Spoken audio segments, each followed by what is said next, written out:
Feels pretty happy.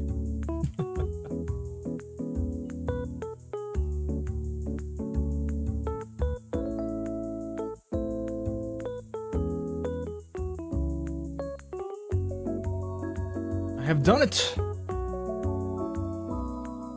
After talking about it for so long, SariBot has now joined the chat.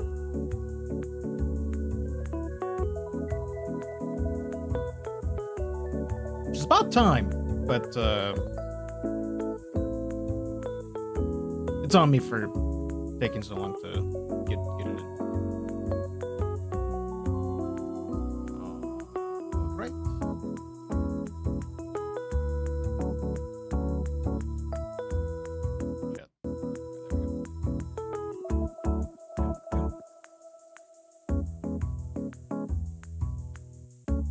Alright, I think we're good to go. I always say I think, but I never know. Yeah, okay. Now I can confirm we're good to go with confidence. Hello, Zionscape! They're back for another stream! And hope everyone's doing alright today. I don't care about group tabs. Fucks, please. But anyways, couple of changes. I discussed having a platform to use a SariBot within chat because I had it set up before, a long while back, but I don't know what happened to it. So I went through the steps, modeled it once more, and went to the chat to just make sure everything's good to go. It's like, yeah, you've already done this before. What are you doing here? Get back. Go back. I'm like, why? Why do this? So I've got that situated and we're good to go there. And then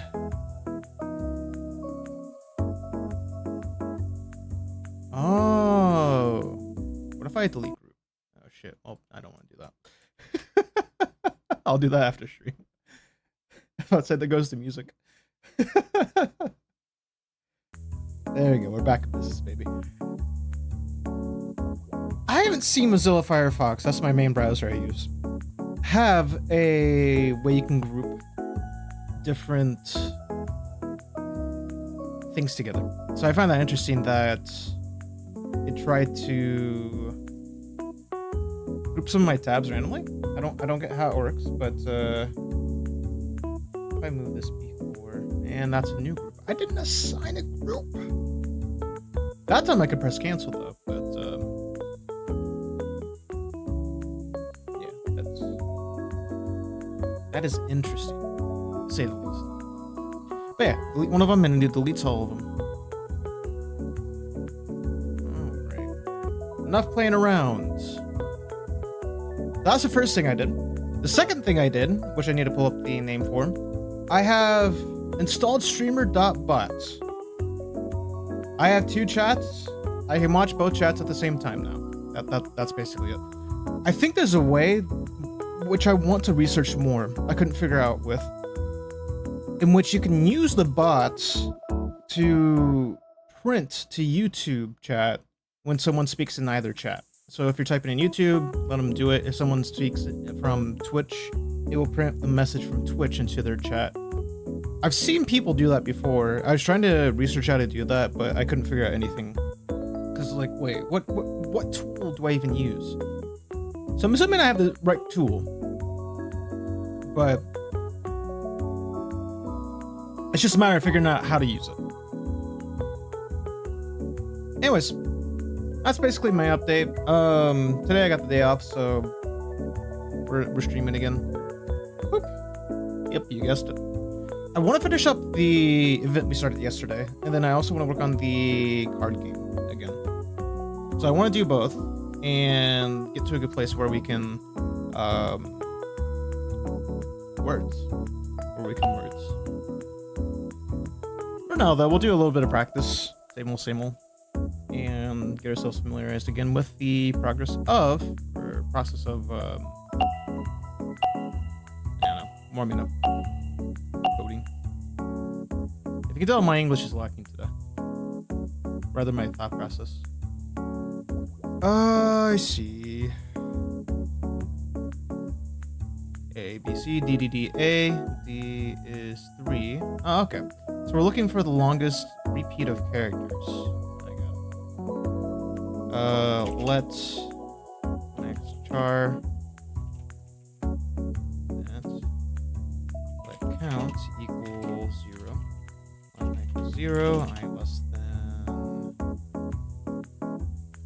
Let prior char equal that.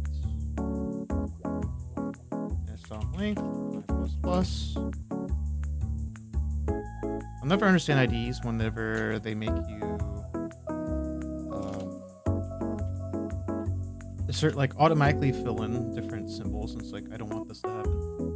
Please. So we're gonna console log the max char and then the counts of that char. If I should probably do a current count. If prior char not equal to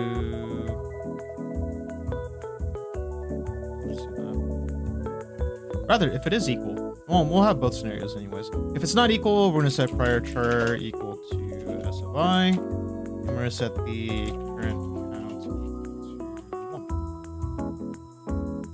1. Else, it means that it is gonna be the same character again.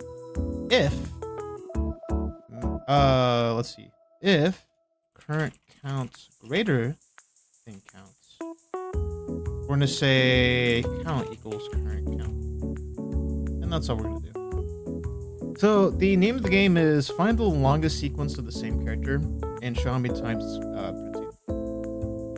Okay, why do we not have? We're first gonna check and see if the prior char is equal to this. If not, oh, increment counts. Count plus plus. That would help. That would most definitely help. Oh, but no, we want current count, not an actual count.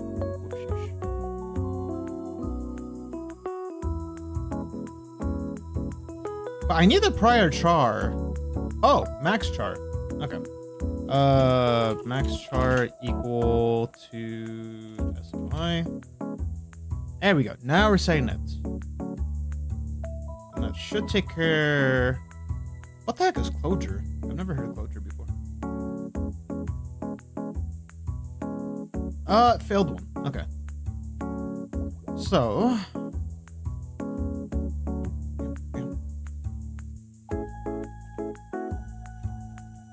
Console that error S. Okay, they failed their test though. All their tests. So that's interesting.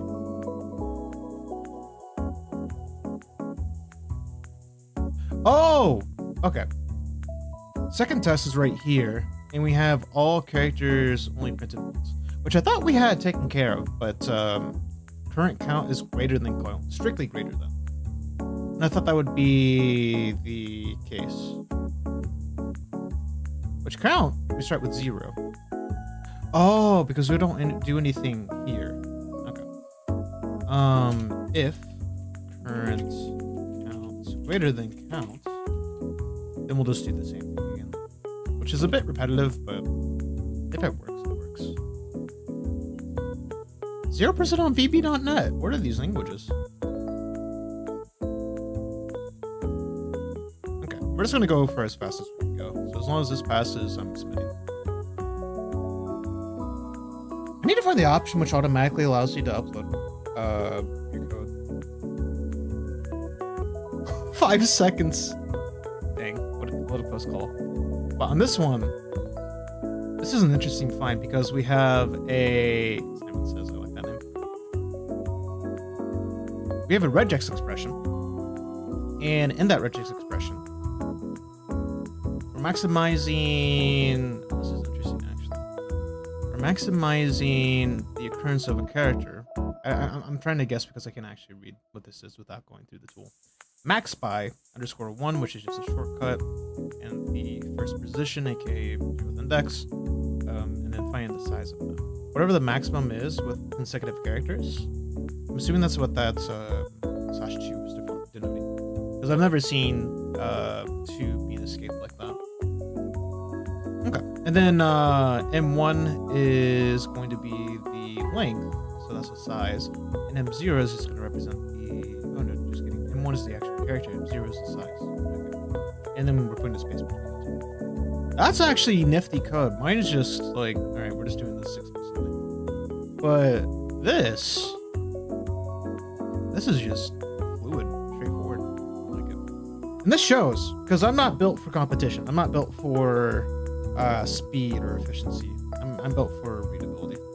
Because this is a lot more readable in my opinion than this. But what comes as a cost is this is too much code. I should be sizing that down. Alright. It's fine though. It's fine. Anyways, we're gonna... What the heck is that? I looked at the picture and one of the profile pictures. I'm like, that looks a little strange, huh? So.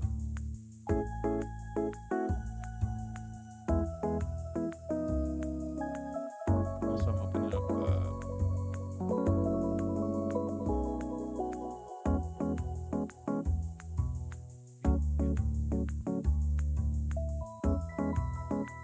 I need to test this bot out a little bit. I literally just downloaded it and it's like, alright, here we go. Good to go. And I don't know if it's printing to either chat or not, which I didn't think it would be anyways, but because we didn't set up the bot. I didn't set up the bot or anything. So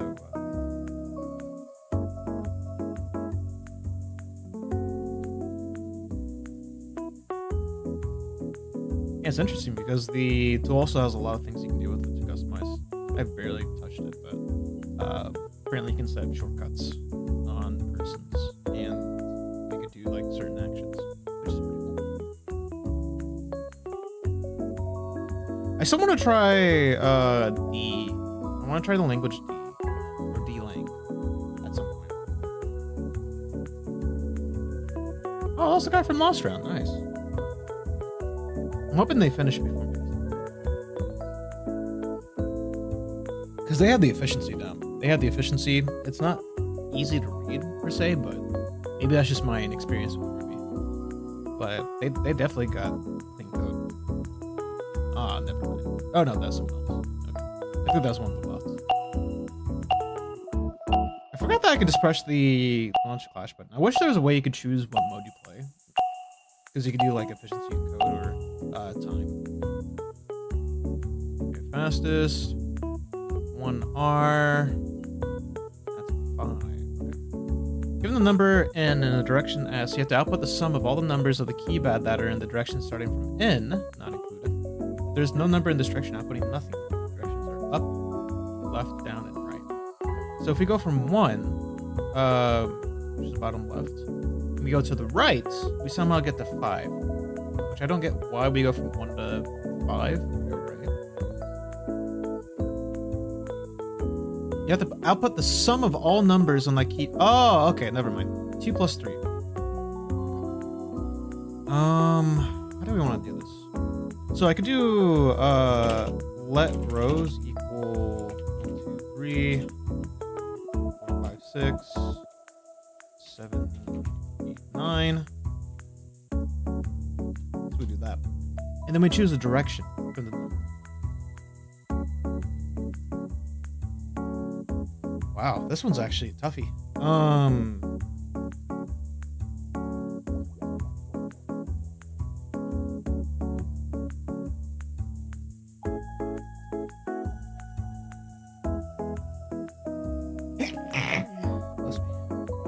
Okay, we're going to get the index of the rows. Let index equal rows.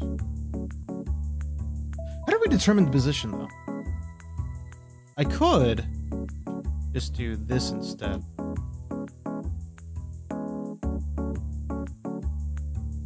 The values.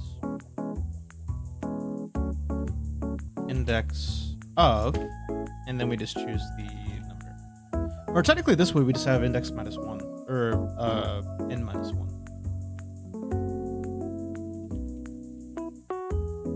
If I'm gonna write this stupid, and then we'll try to fix it. If s equal up,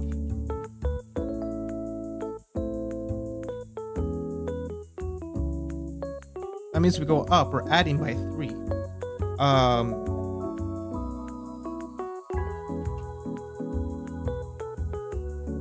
Got it. While index greater than or equal to 0 and index less than values.length, which I can say equal. No, I can't, because we want to be minus 1 if we do equal. Alright. If s equal to up, then and I need sum too. Let sum equals 0. Let's do index plus equal to 3. Or I could do, if I want to, okay, this is just a what if, but if I wanted to go by the row length instead of just 3, I could just do the square of, or the square root of, because it seems to be a square. Well, let's do this for now. And then sum plus equal to values at index.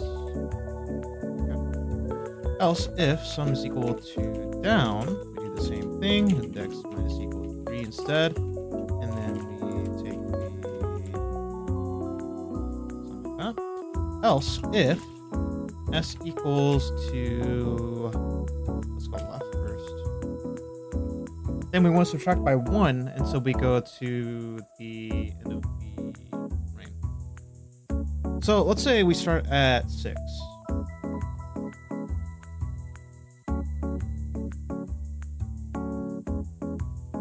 If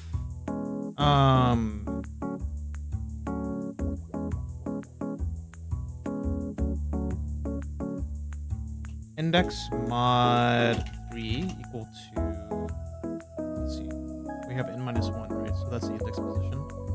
And we want to get to the right side. So that's going to be 2. And sum. Actually, how do I want to determine this? Because if we start at the left-hand pad, I'm thinking that we can get the sum greater than 0 to show that we have added values so we no longer can go. But if we're already at the end and we need to go, you know what? I'm actually going to keep that. And I'll show my other thought. Or index mod 3 is equal to 0 and sum equal to 0.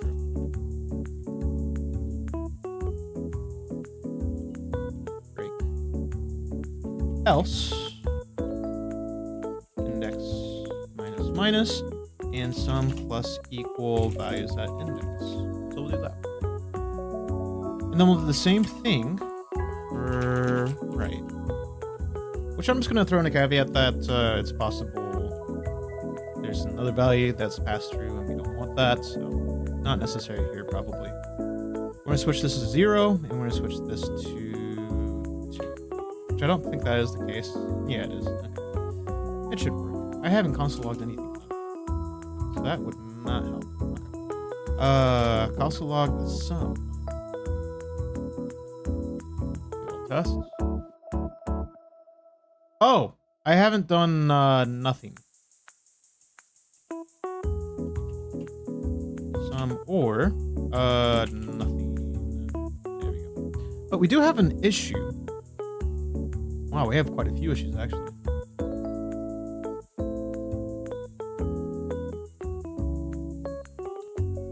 Why are we failing? Let's see. We get not a number. I'm assuming because string is not a number. But we don't have to worry about that. Oh. Parse int in s.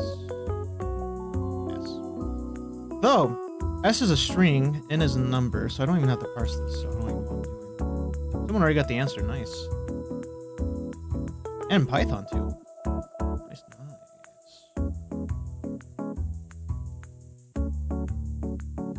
Okay, they beat us, nice. So, what am I missing then? If index is greater than or equal to 0, and index is less than values.length.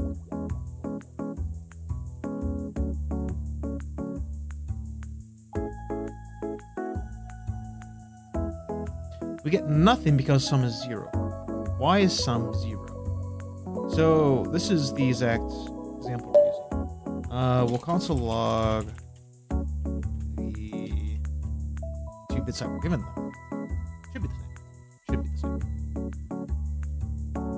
Ow. 1R. Okay. So we know that we go to the right. And console.error. I'm not going to do console.error there. We have to go to the right because index mod 3 or modulus 3 is equal to 0. But the sum is still 0. So we haven't started yet. So we are fine to go to the right. Or index mod 3 is equal to 2 and sum is equal to 0. Which means we can't go further because I need to think again. 147, that's mod 0. We do want to start there. But if we start, let's say at the middle. No, actually it's not the middle. We want to start at the right, but we know there's nothing to the right. That's where we have the equal to 2 because index mod 3, that'd be 2, 2, 5, and 8 would be the indices for values 3, 6, and 9. So this would be what we need to do. Oh, that's the error. Plus plus, not minus minus. So that should fix the first one because we are decrementing. Now it gives us a 9? What are we adding? Console.error index. We have a 4 added to that as well, which is interesting. Why do we have a 4? 1, 2, 3, 9. Because if we do index mod 3, I don't even need to do this, do I? Oh, because it's equal to 0.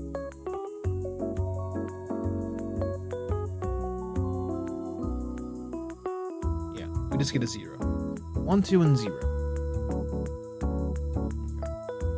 So we don't need index. How did we get rid of it? Let's see.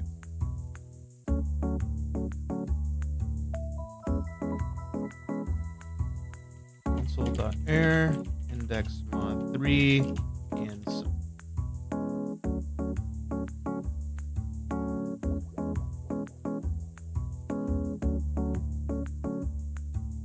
You know what the problem is actually?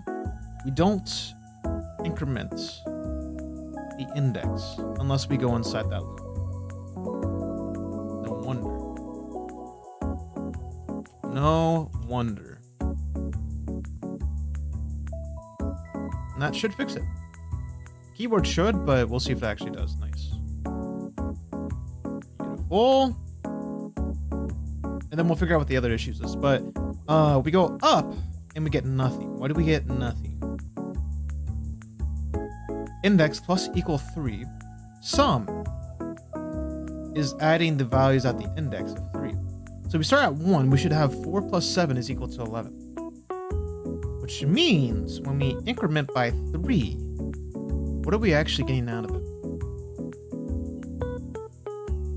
Let's see. Console.error index.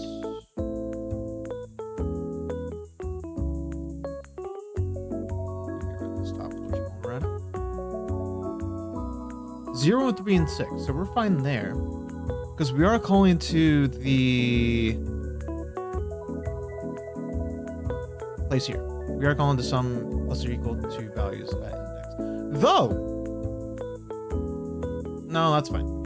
Actually, it's not fine. We are going to index of 9. Which is a bit strange. We can't go to the index of 9.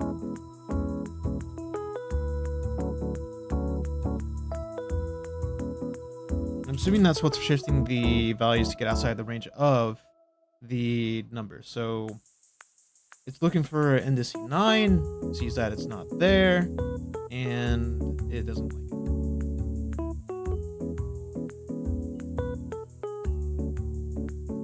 Oh shit. I thought I had the index inside.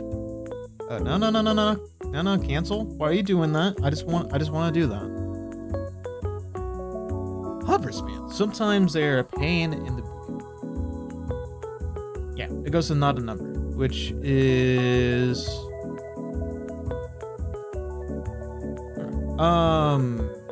index less than values.length. We'll do the same thing here. Index greater than or equal to 0. It's not elegant, but it does the job.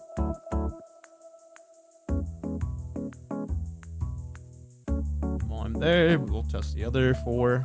Everything should be ready to go. Should be in the keyword, but we're gonna figure it out soon.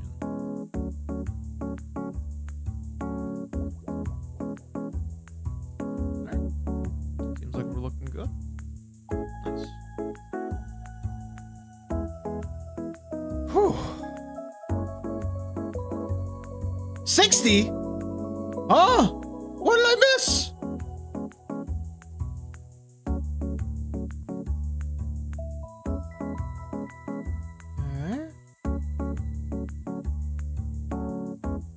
Should I have tested the first 2 again?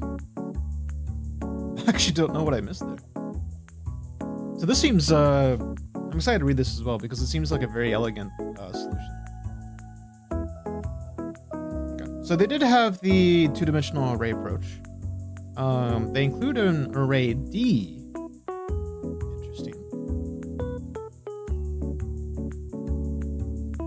Oh, okay. So they're putting each individual component into the array of D, then they're taking the sum at the end using D.sum. Okay. That makes sense. You can do that in Ruby. That's pretty cool. I is n-1 divided by 3. So it goes to a position for the column using I. J is k of I. Okay. So it points to the component of the first array. Series of arrays, and then it takes the index of n.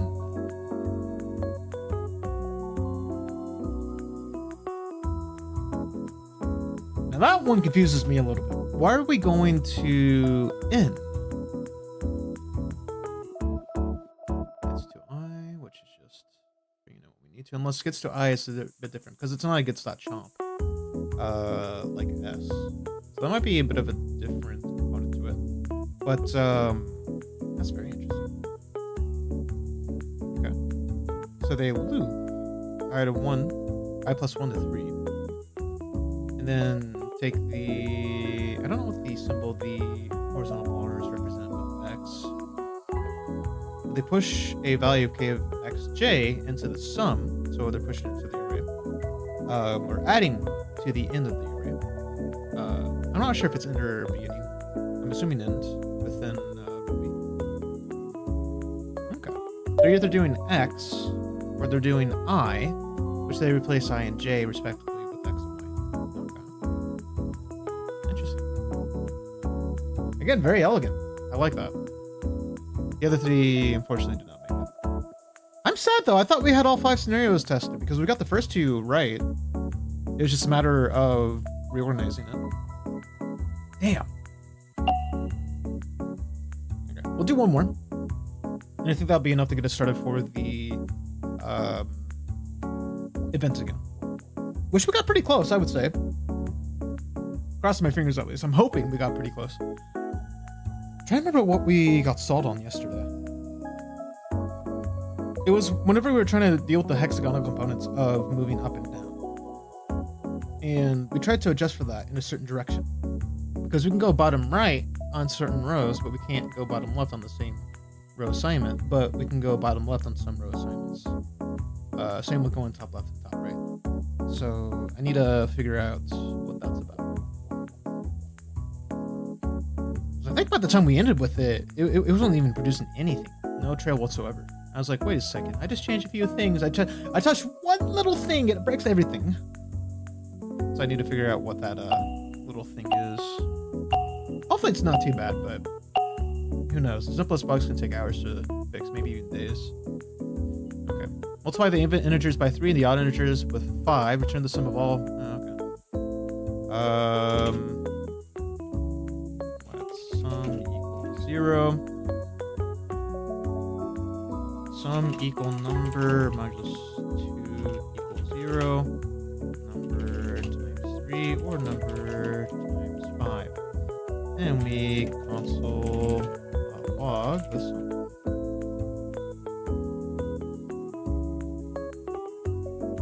Should be just that. What we're doing is nope, just kidding. Parse int on the length of the number. We got test 2 though, interesting. So if we have 10, 4, 6, 2, 7, 9, 0. Okay. 4, 6, 2.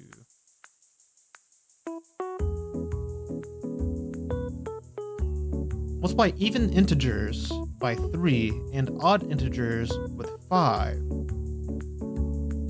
Return the sum of all the items after the multiplication.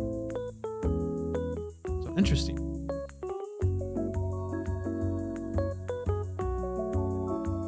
Is the number... Oh, because I do equals, not plus equals. Okay. One character makes a whole world of difference. I'll submit it on 2 successes. And then we'll take the game log. That's at least 50%, right? At least 50%. Okay, we get the 100. Oh, this is a length requirement, though. Oh, shit, that's fine. I still accept this as my solution, and I'm happy with it. What I could have probably done, let n be the number instead of number. Sum be s, and then... I like the length. We just change that to a null instead. I don't know, it's elegant enough for me. I think that's good enough. Plus, it's still readable. Arguably, since it's short enough, we can read it with one-letter variables, but it's not my style. Alright. We will wait for news on that. And then let's join in on the test once more. Here we are. Let's see what we got to yesterday and see what happens with it. We get an empty array. And where do I want that?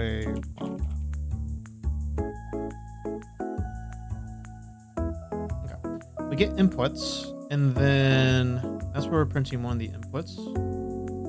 The shortest path string is where we're doing the minimum path width. That's what we're looking at right there.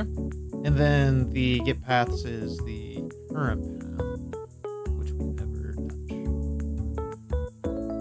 The output is just the console.log that we're doing. So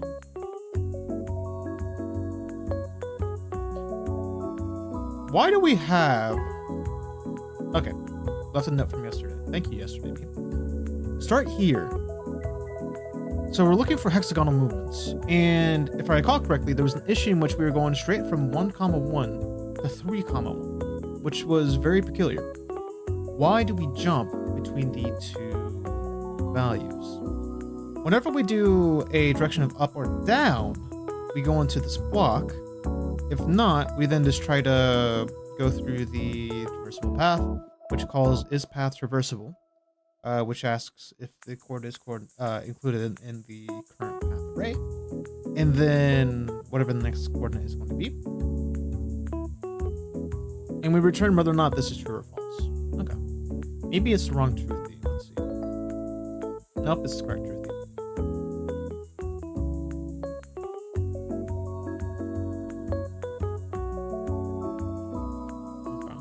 But we do have a move hexagonal direction, which we are calling for this specific scenario.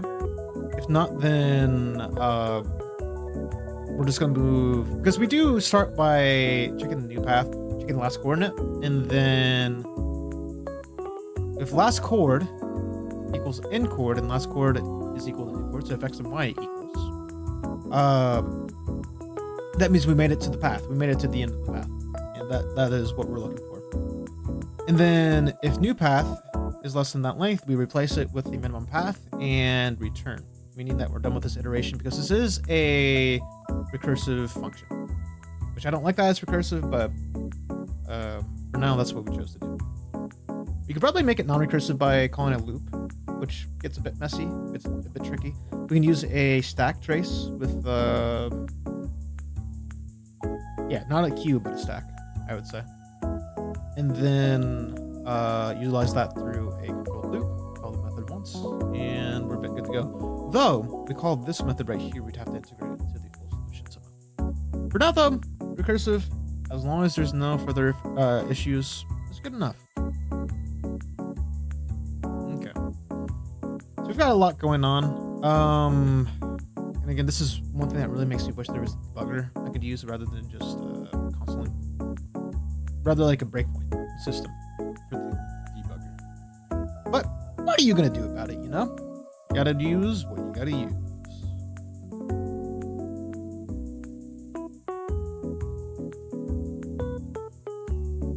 So let's... I don't know if I can console log the path, because we are copying it. We're doing a deep copy using JSON parser and JSON. The way that I wanted to do it is not supported through this platform, so this works. We use the last coordinate to determine the prior coordinate used, and then that's where we do a check. Because we're done with a loop here.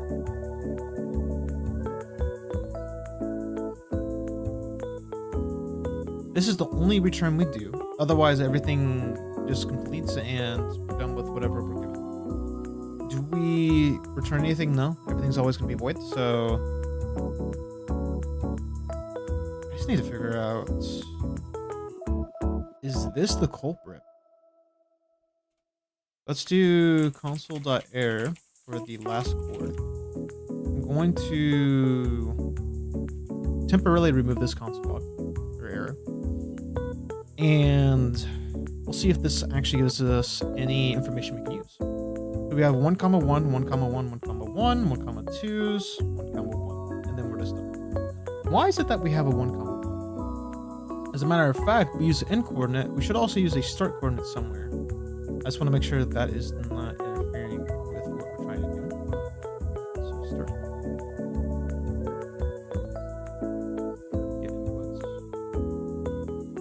Okay. I no longer check to make sure that, actually no, we talked about this yesterday too, I think.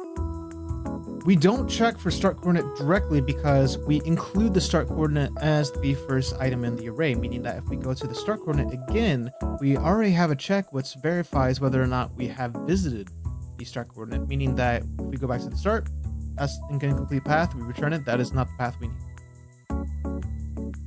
So that makes sense. Check for hexagonal movements, otherwise check if the new coordinate can be explored further.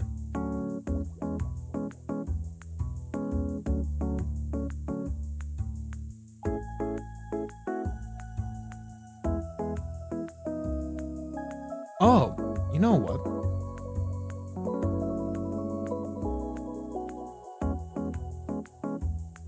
Move hexagonal direction should take in the new path pushed and get paths based on this. And it does. We get the shifted coordinates through the method, which is the way of determining whether or not we shift.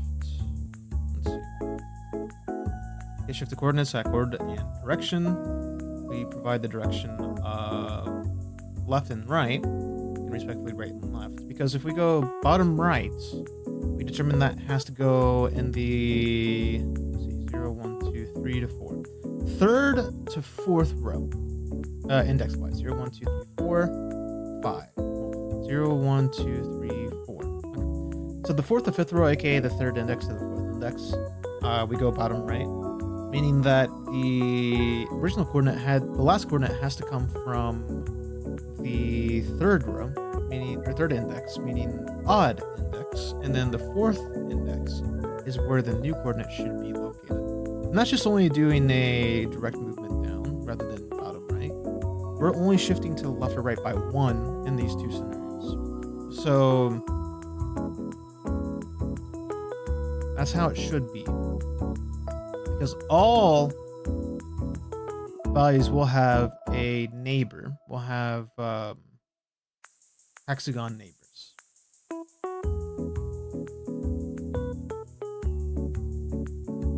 Maybe this might help the draw out, actually. So let me... It's gonna be a pain in the ass to draw, but now I want to see if that's actually the case here.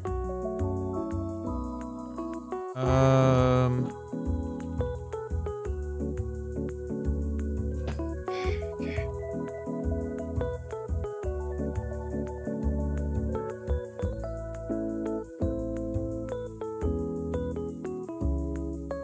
I'm just gonna cover as much of my desktop as I can. Alright, display capture, go! Okay, cool, didn't dox myself yet. Alright, anyways, this is, let's see, let's make this layer. So we have, this is gonna suck, but yeah, I'm not drawing a hexagon. Is there a tool for a hexagon? There is, nice. I'm just gonna copy this. There's a better tool for this, as you'll see with paint.net, kind of doesn't leave background transparency. I just have to mix in new rows or new layers to do this. It's fine.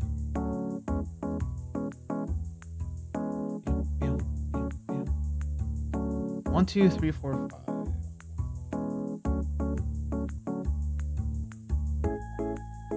Okay, that's good enough.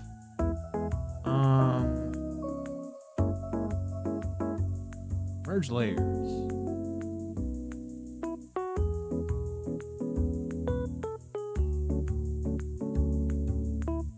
There should be 6 rows total.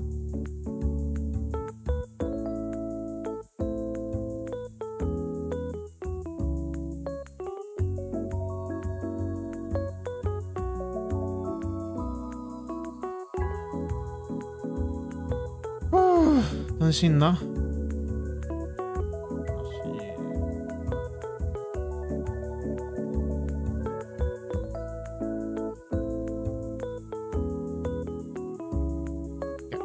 5x6 coordinate.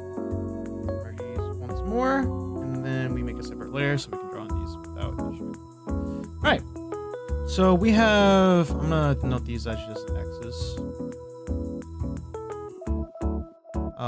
All across the edge of the border.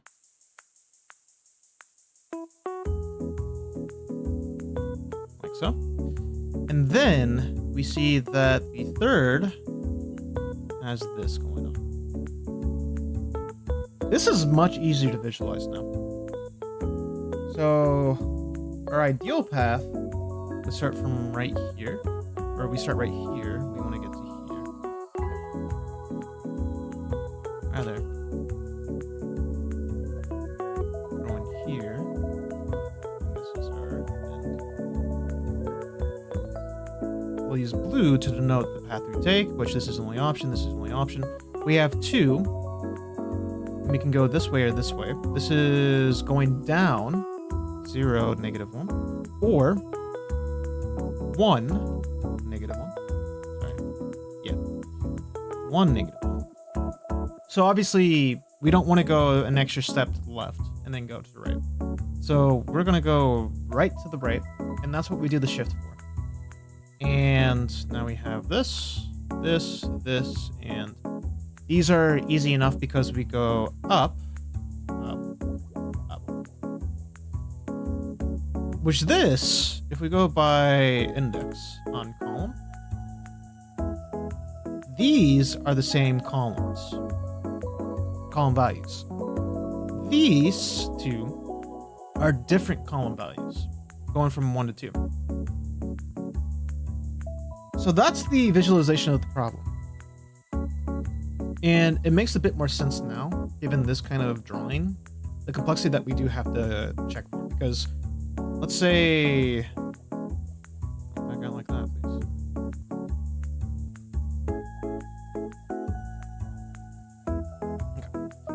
let's say instead,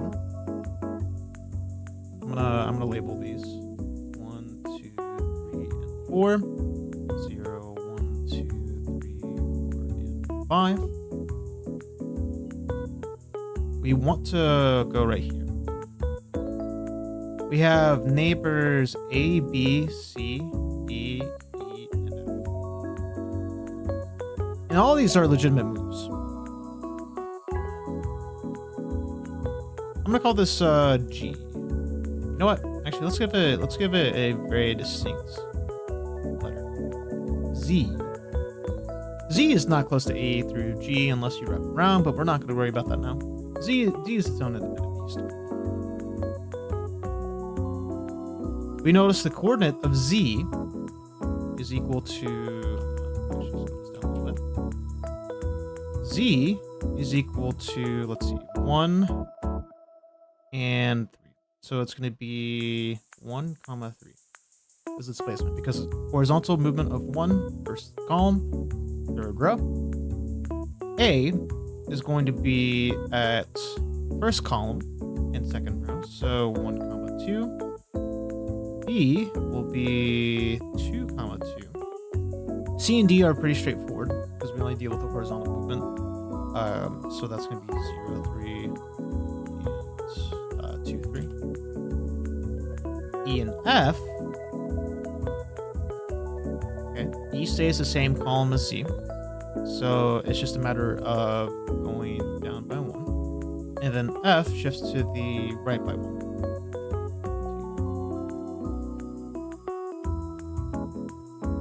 So, it's a lot to account for. Because you always have to check your 6 neighbors.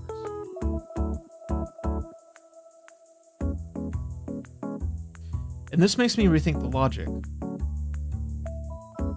Actually, no.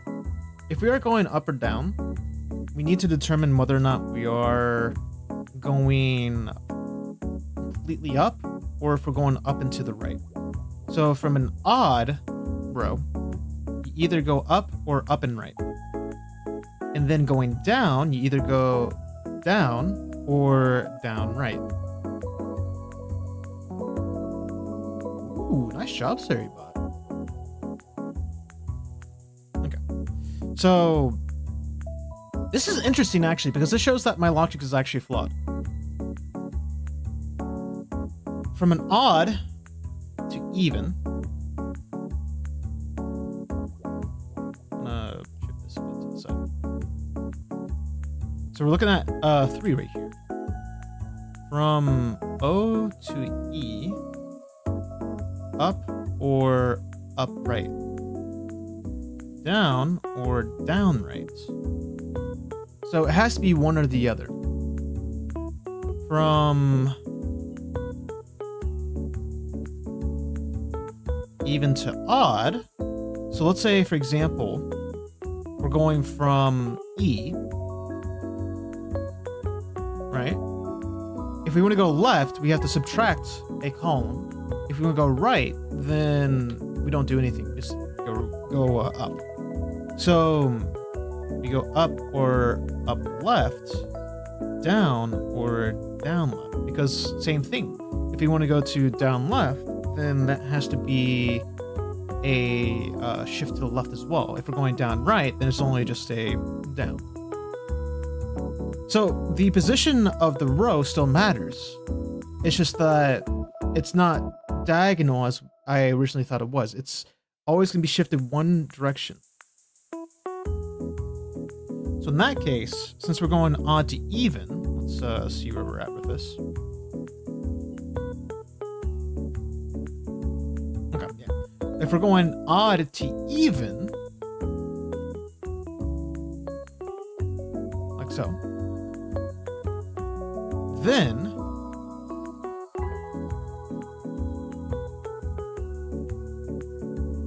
we always want to go right. Which means I don't have to check if it's up or down anymore. I can just do this. We're just going right. Otherwise, we go left every single time.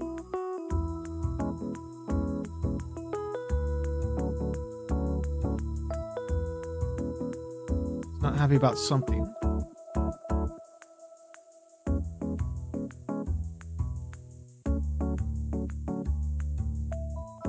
Okay. This is a separate issue of syntax, so let me take capture off. We'll go back to this now. But that makes a lot more sense because how I was trying to visualize it, I don't know why I visualized it like that. Maybe my brain was just fried by that point. Okay. So we're back to this. And let me think this through. Bam, bam, bam, bam. Bam, bam, bam, bam. Bam, bam, bam, bam. Okay. Why are you not happy?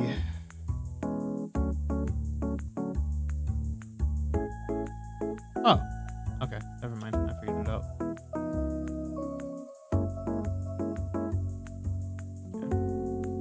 So now, let's see if that does anything. Is this one we're going to even to odd? Or should we just shift to the left instead? Okay. We still have nothing being output. Interesting.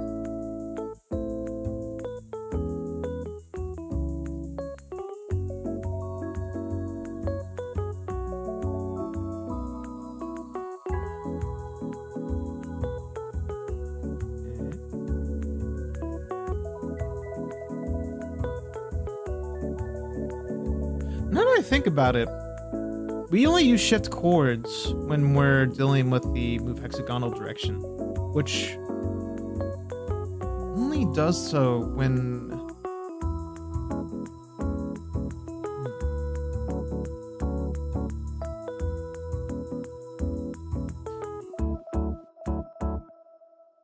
Oh, you know what I just realized?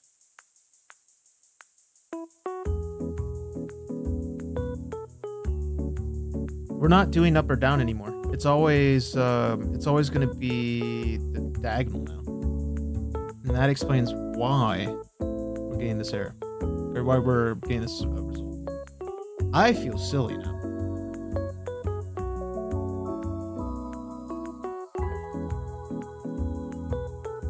So...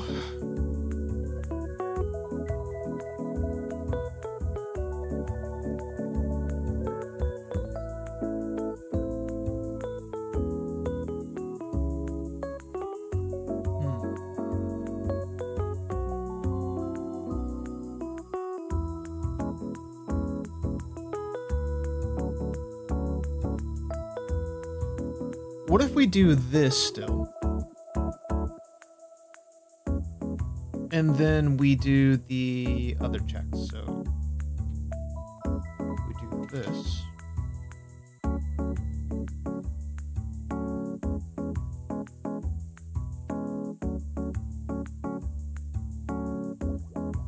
And then if we go inside of here, we'll do that. We'll reset the new path to what we started with originally. And then we'll move the hexagonal direction with the path. We don't have to change the coordinate because it's already like that. And then we do it again for here.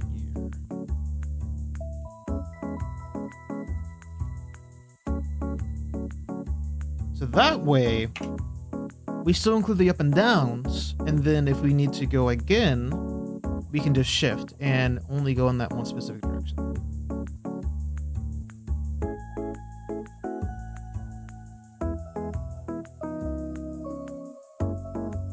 We're getting a little bit further now. We're back to the original problem we started at, which is we're not detecting the new paths. So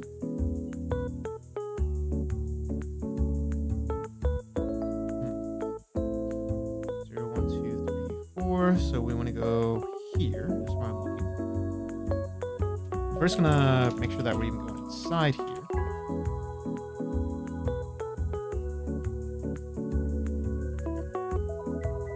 Then, I'm gonna get rid of this now.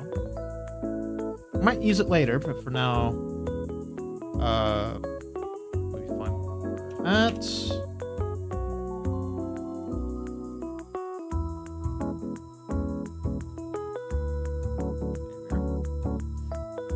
think this should work.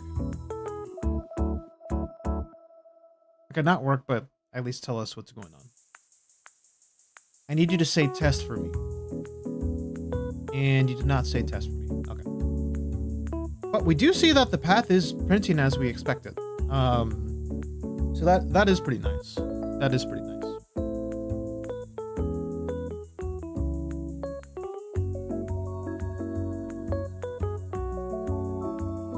So why is it that...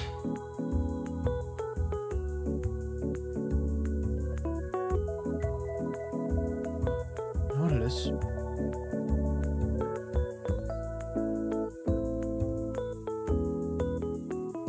Why are we testing for 1 and 0 at the coordinate? Shouldn't we be testing for 1 and 1? Let's verify. Last chord is a number, which represents one of these guys. It's always going to be the last one. The X represents the column position. The Y represents the row position. So why are we checking against zeros? New coordinates should be the same. That's strange to me. So let's try that. We're only affecting this section anyway, so it's not going to hurt too much if something goes, but... we do hit it now, which is good.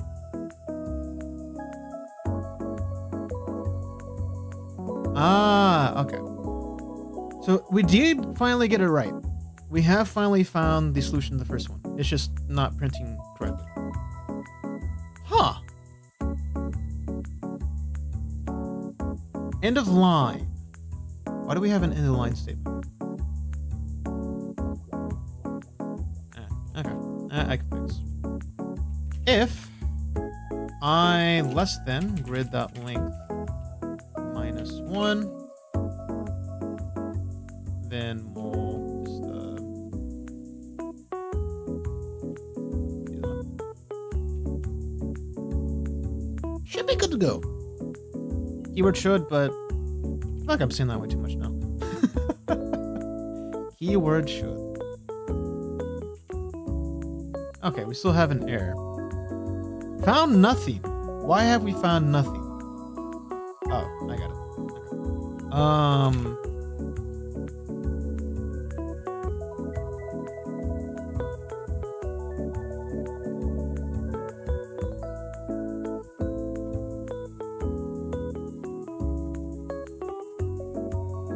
I have to look over my microphone to be able to type sometimes, and it feels silly.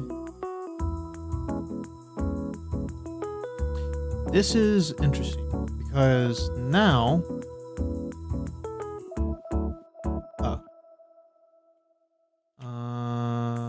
I left over a parentheses. Also, Xenio, welcome on in, my dude. Congrats on first. How's it going, man? You are first. You are first. And you just helped me test them, so I appreciate it. It's going quite well. We are... I finally figured out how to solve this. So that's pretty cool. I used nice, and we actually solved it. Beautiful. I used paint to solve a problem.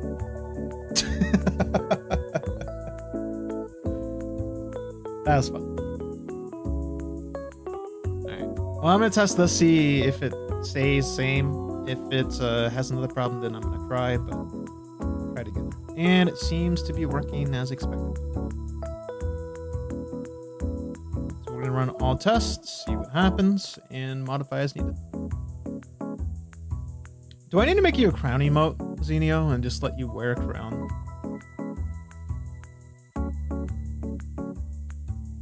Okay. First 5, we're good to go.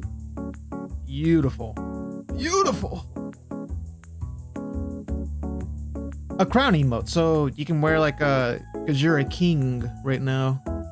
You're a leader. You're royalty.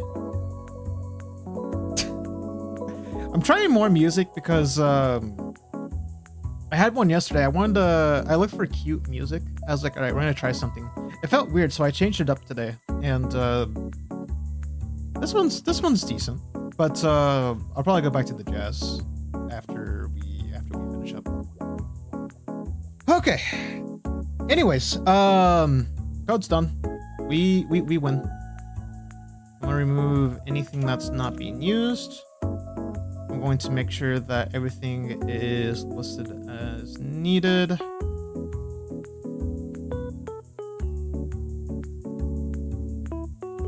gonna put this back to the first line.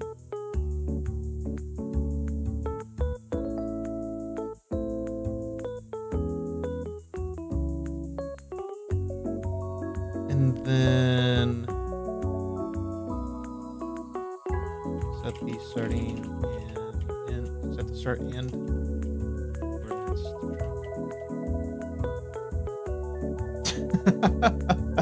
should just have a crown with your name on it by this point. Is that what we're looking for? Not a fan of this music, or do you like it? How do you feel about this music? Because I enjoy it myself. It's nice.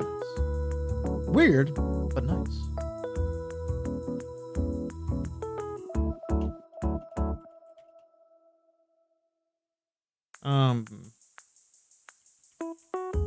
Align to the final string.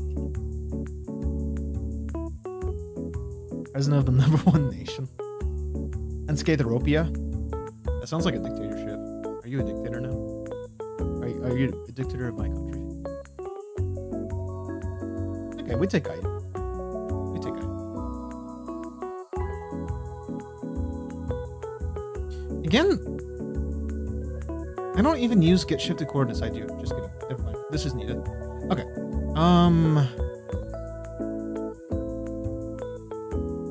Alright. I'm happy with this. This is...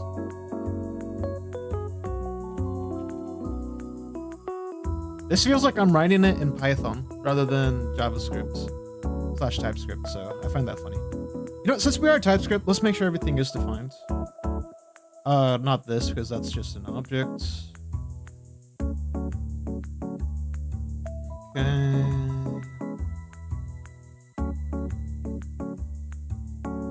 No, look at chat here in a sec. I just want to make sure this is all good to go.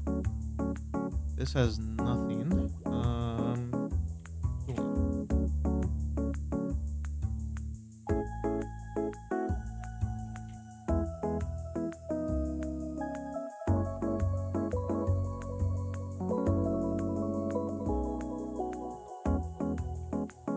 Boolean returns nothing. Void and void.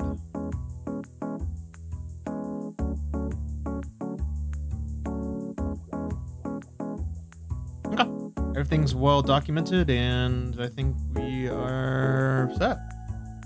So I'm gonna run this once more. You don't mind it, but you'll forget it after the stream. That's fair. Has the jazz really stuck with you that much?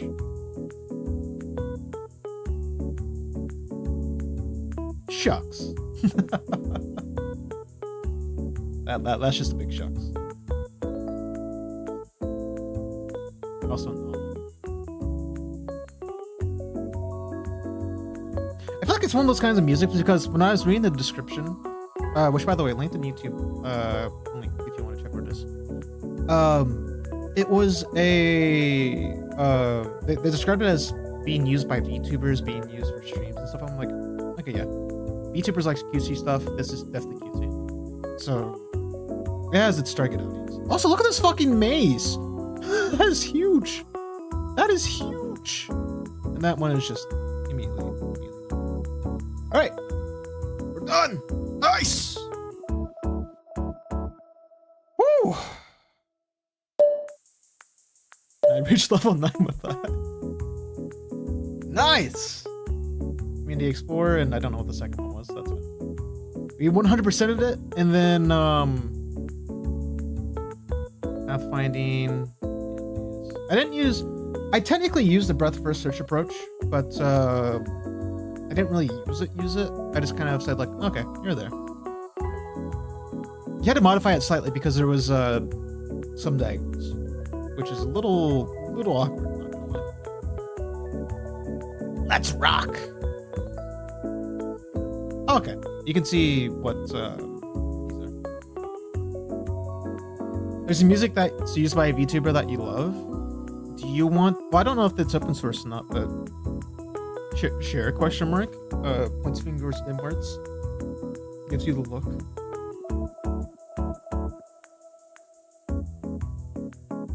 I should probably be like, it's not like I'm jealous or anything, but baka. I'm not ready to be that cringe yet. Just yet. Reach 100% on a given puzzle. Reach a score, 100% score on 3 medium puzzles. That was a medium puzzle? Oh, Jesus. Okay, well, I'll take it. Wow. And then Community Explorer. Solve 1 community puzzle with a 100% score. Beautiful.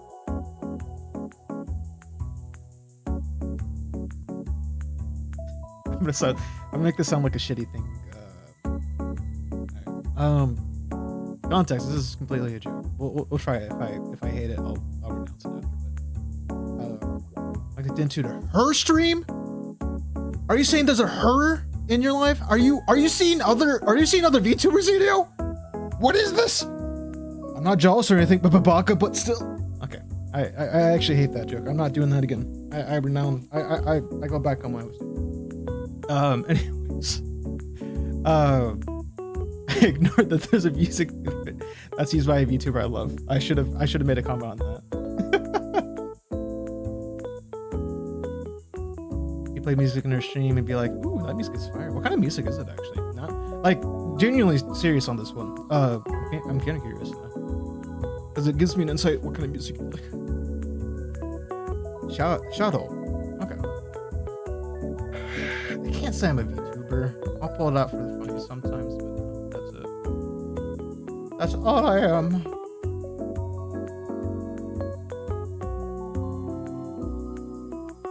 They have a song called 3:03 p.m. and 2:23 a.m. Ooh, they're almost at 1 million followers on YouTube. Okay. Or subs. I should say the word subs. No, but you're right though. I actually am a VTuber. I'm using my flesh model, as you can tell. I found so I was randomly going through videos on YouTube, by the way, and I found this one VTuber, very very small indie VTuber. Her name's Iron Mouse, and someone made a fucking model of her as a plushie. So she actually looks like an actual plushie that you could find anywhere, like in real life, and her mouth moves and everything moves beautifully on it. I don't know how people do that, and I find it to be wild. I was like, what the hell is that? And you can actually rotate the body as well, so it was like a 3D model that you could rotate. Also, welcome in Anshu Jack. Thank you much for the follow. Hope you're doing well, my dude. You heard that name before, right? It's like it kind of rolls off the tip of my tongue. I don't know from where though, but it rolls off somewhere. Also, I'm doing another clash because I have one left to do to complete a achievement. At least 100%. Yeah, very very small indie VTuber. Check him out on YouTube, probably. Look up plushie model. And yeah. Never watched a stream, not gonna lie, but I watched some of the clips. Yeah, that's where I was at. Especially with what got me into her clips with her and Connor. Because they have a very fun interaction as a duo. Otherwise I don't really care for her as a streamer. Like, it's just that kind of duo play that's fun. Yeah. Gremlin energy has to be matched with a secondary energy. It can be follow Gremlin, one that clashes with Gremlin, which can be fun. One calm, one Gremlin. Beautiful. But there always has to be some sort of pairing with it. I feel that's where you get your best buck at. That's just me though. That's just me. You prefer small streamers so that I can interact better? Same. I much prefer small streamers. My only exception is HoloLive, because I'm a bitch for HoloLive, and I will watch.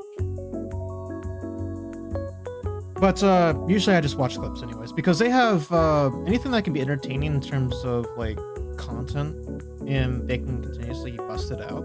I think that is pretty fun to follow. But yeah. Otherwise, if you're watching someone else, yeah, chat with me. I'm gonna chat with you. If you don't want to chat, make it present. Otherwise, what the heck is this? Okay. Sorry.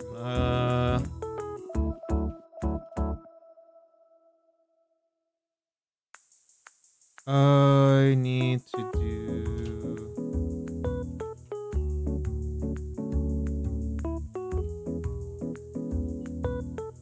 console.log.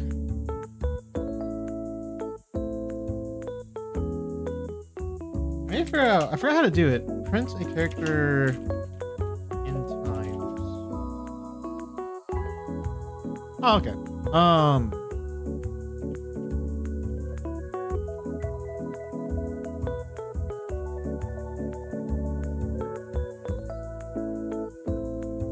There we go. Plus, why is it water?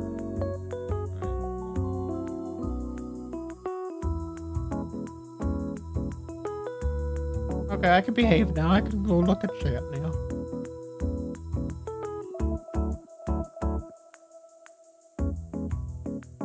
So basically, if I watch a stream, chances are they are not big.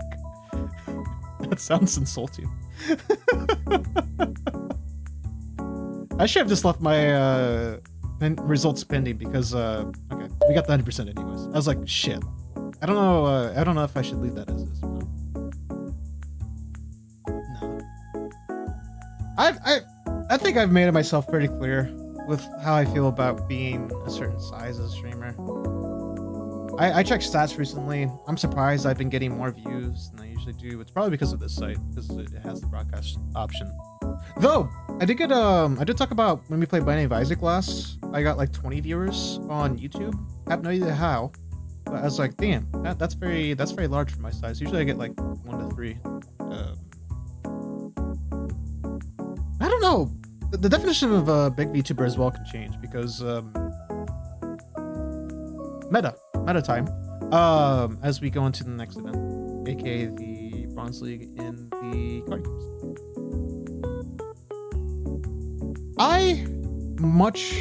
I would much rather judge someone with interaction with a community rather than just showing for entertainment.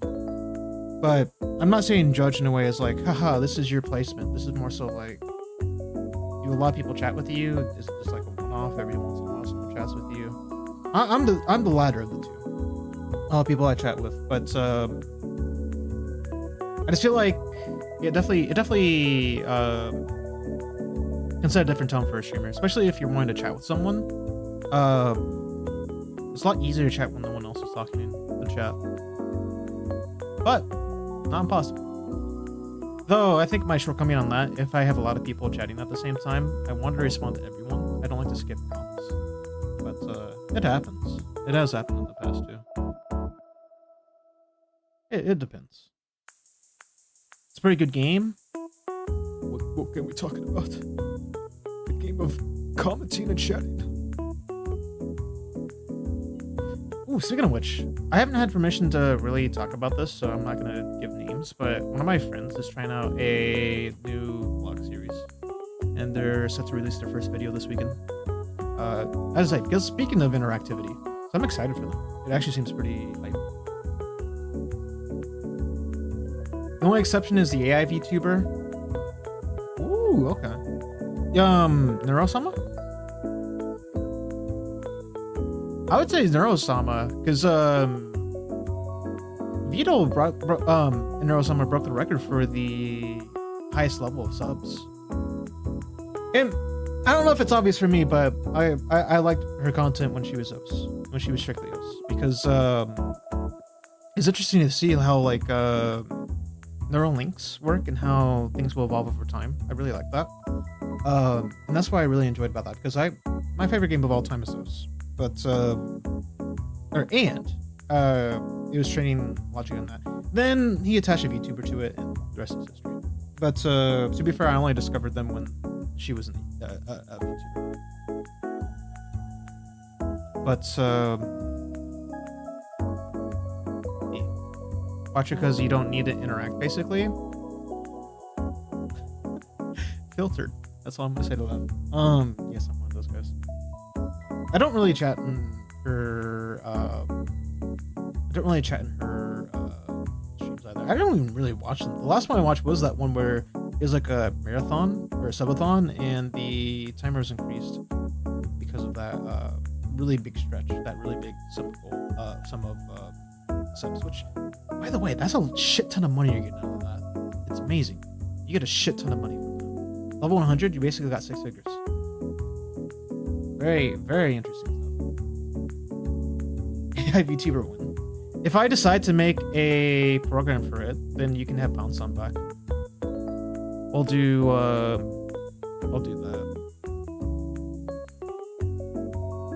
It's just 7 TV spamming. Well, yeah. And that's basically any big streamer as well.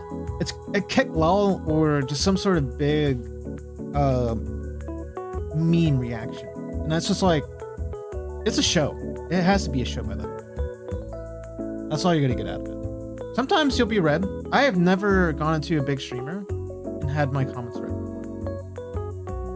It's a dweeb. But at the same time, I don't know why. Because that means you're putting like precedence to a person. It's like, oh, you know how like people really like celebrities, and it's like, I just want to talk to them once in my life and it will be complete. I don't get that. Because I think celebrities are just regular people. They're just exposed to more people, that's it. The mention of a starstruck, being starstruck, I suppose, might be the reason why. It's kind of like that similar effect for just being noticed in a comment. Like, damn, out of all these ones, this one stood out. I feel special. I feel speckled. But, yeah, I don't get why I feel like that either, because I don't like the notion of starstruck. Remember she will still interact and talk stuff? Yeah. It's just yapping all day. I mean, she'll still read comments and just react to them, which I think is pretty hilarious. Yeah. A lot of streamers, it's hard to tell what a streamer is at the end of the day. They're too diverse. They might be chapping. They might be chatting. They might be yapping. They might be spapping. They might be clapping. Some people are silent. Some people like to talk. Some people are talking to the chat. Some people completely ignore the chat, which I've had some people like that. And I don't know what word that is. I'll be honest. It sounds wrong. It sounds wrong. But yeah, you have some people that just want to do whatever the fuck they want to do, and then you're just there to observe it. That's it. They'll occasionally talk with chat, but otherwise they're just focused on their own thing. It's hard to determine what works best for you without being able to experience it at first, right? But it still feels just pretty strange. The notion of being able to do that in the first place.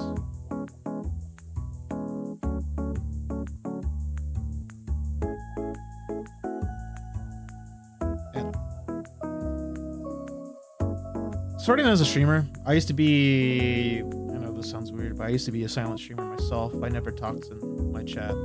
I would have a microphone so you could hear my keys, like being, like, well, sometimes I would have it.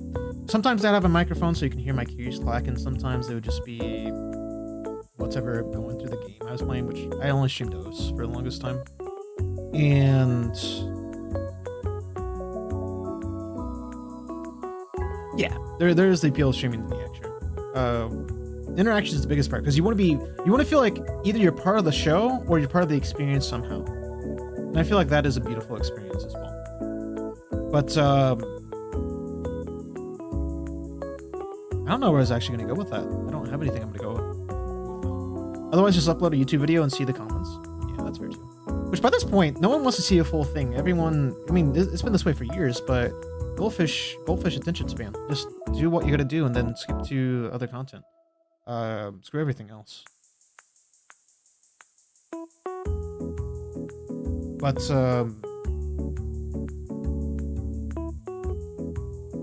I just realized something. I know we're talking about this. I'll get back on topic to what we were chatting about, but whenever one of my creatures dies and something else doesn't follow along with it, aka it skips something, I think indexing changes because the creature is no longer in the hand.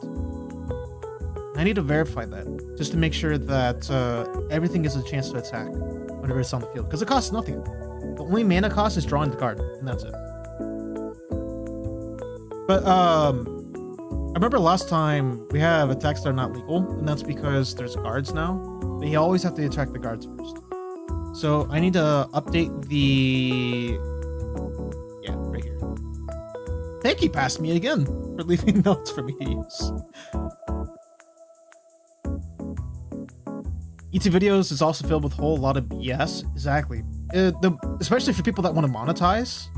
Oh my god, don't even get me started on the fucking censorship of creators. They choose to censor the fucking words they don't want in their video, and then it's either through the text. Sometimes they only leave the there's no exception to the text, leave the actual audio font like alone, and then sometimes they'll censor both, and it's like, what the hell are you doing? What the hell are you doing? Because monetization, they want the reason they're making videos is because they want money. It's not because they love the craft. Because there's two things you can do with that. Don't cuss at all. Don't use words. Okay, three things. Don't cuss. Don't use words that can be censored or censorable. And don't make videos for just the money. Like, what happened to the old fucking YouTube? You could do whatever you want. Okay, not whatever you want, but it's a lot more lax back then. Everything was for the sake of just making videos for yourself. The only big thing was going viral. There's no such thing as money, but you can get popular, you can get famous from that. Sure, that's another thing, and you can make higher quality content, but you're still not limiting yourself. Which you do have a good point right there. Sponsored ads. I hate that as well. Let me talk to you about today's sponsor, because they know that people skip over the ads. They install plugins, and I do the exact same thing. YouTube, I use a plugin for it, and I think it's uBlock, and I don't regret it one bit. I'm not going to give a dime to people who force ads. What sucks? Okay, another thing that fucking sucks. Your videos get filled with ads whether or not you want them to. And an example of that is going back to the VTuber stage on my second channel, because I have a few videos over 100 views. They think that's enough to add ads to it. So I have no say over the matter. I don't make any money from it, and they're just putting ads into the video, which I think is bullshit, because why do you need to have ads for a video that only has like a couple hundred views? That doesn't make sense. So my videos on my main channel, tens of thousands of views, I got 2 of them, and those get ads as well. I don't get anything out of them. I don't have enough to really monetize my channel. I don't want to monetize my channel either. So I don't want ads anywhere. I don't get it. I do not get why they do that. It's like, oh, okay, we'll make a quick buck for this website. I get nothing out of it. Why? It's bullshit. But, okay, that tangent over, going back to the in-video ads. Today's sponsor. No one gives a fuck about your sponsor. I mean, there's some cool ones out there, sure, why not? But no one wants to see that in the video. We came for a specific purpose. I understand that this is your full-time job now, and you have to make a living somehow by including a sponsor, sure. But I don't like it. I do give props to videos that will put in timestamps so you can skip over the sponsors. I do give props to that. It means I still have to click on the video, which sucks. And there's plugins out there or other websites which I believe will cut videos so that you don't have to watch them. I'm not 100% sure on that. So you have to verify that yourself, anyone watching, but why? You know, at the end of the day, this is their solution to people skipping over ads or being able to bypass ads by using a third-party tool or some sort of plugin. It's like, all right, fuck you. We're gonna make you watch it whether you want to or not. Which we're gonna skip over the video anyways. I don't know how effective it is. And what's even worse is a lot of ads. It's just like mobile ads. They're pretty much for low-quality products, or they're basically showing out to inappropriate audiences, or not inappropriate, but inappropriate things to audiences which should not be watching that kind of stuff. I have seen ads. Well, this is only for mobile, because actually, funny story. I'll go back to mobile gaming here in a sec. But there's sorts of things that goes on with it, and I've seen ads where it actually shows, like, for example, you know how female nipples can't be shown on major media because it has to be censored. I saw an ad basically outline and show with a different color the areola nipple of a breast, and I thought, damn, you're not supposed to do that, but they're getting away with it because other apps are including it. It's getting in the pool. I reported it. It should be reported. people fucking gooning to it, do whatever you want with it, but it shouldn't be there in the first place because kids are seeing that, and kids should not be exposed to nudity. That's one of the things they should not be exposed to, and of course that's by law within the United States at least, but I know in other places as well there are strict regulations and that kind of stuff. It's poorly, very, very poorly regulated and verified. There's no verification process. There's no sort of inclusive of just processes to ensure that the content is safe for viewing. Yet they will still penalize other aspects, which I don't get. For example, striking channels on YouTube just from a he say she say kind of thing, because they're not going to fact check everything. They're just only going to leave it to whatever you get out of it. And that to me is just ridiculous. It's fucking silly. They have prioritizations all over the place. You can tell what was once a loved project to sharing videos and entertainment to the world, from anywhere in the world, is now just massive corporation. Money. What makes us the most money? I'm gonna continue on this because I've been neglecting the chats you've been seeing. Just why YouTube approved it. Exactly. Money is the big reason. They'll use excuses. They'll drive the big channels, because you know how there's a lot of controversy on the larger channels. I've seen them over the years. Some channels that need to be taken down that should not be being pushed as much, and yet they're still giving the utmost attention to these channels, and it's sickening because that just shows right there. Yeah, we just want money now. We just only care about the money. What about your whole community? You have over 1 billion people. You have over 1 billion users. What about them? Especially a lot of people that are being taken off the platform for unfair reasons. For the same things, they're doing the exact same things that larger people or larger channels are doing and are getting away with. Why? Favoritism. Easily. What makes the most money for YouTube? And you're not making money? Fuck you. Get the fuck off my platform. You shouldn't be here, you scrub. I mean, keep your platform if you want to pay for other people. We don't want to interrupt you on that, but no. If you're trying to make the money yourself, then go fuck yourself. You don't deserve it, you plebeian scrub. What? That's essentially how they work with it. Channel appeals, non-existent unless you have a big enough audience. You have a big enough following to where it'll actually make a difference. Anything that can defame or attack the credibility of the website, you know, through a massive following, will hamper the reputation and eventually lessen the profits. So of course they have to appease the big people. But once it comes to little people, yeah, they can go fuck themselves. Is basically what they're saying. I don't know. I hate that I still use YouTube so much, and I'd want to make an alternative to it.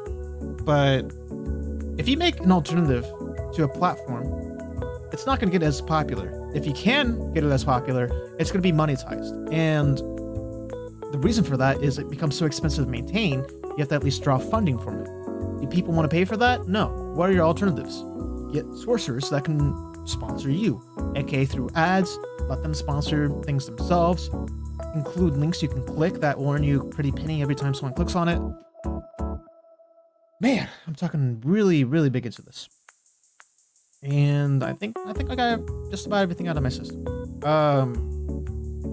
Fuck YouTube, fuck Twitch, but they're top of the market, top of the competition. What else are you gonna use? Whew. That was fun. I will say one more thing though, because I did mention mobile gaming. I have this one app. You know how like they have those different apps, which is like play our game, real earn money, earn real money. And I always think those are BS, and they definitely make it seem like you can earn really fast money and large amounts of money. I do use one of those apps, and over the course of I think over a year, I've earned $75 off of it USD. So I just got a payout the other day, and I'm pretty excited about that.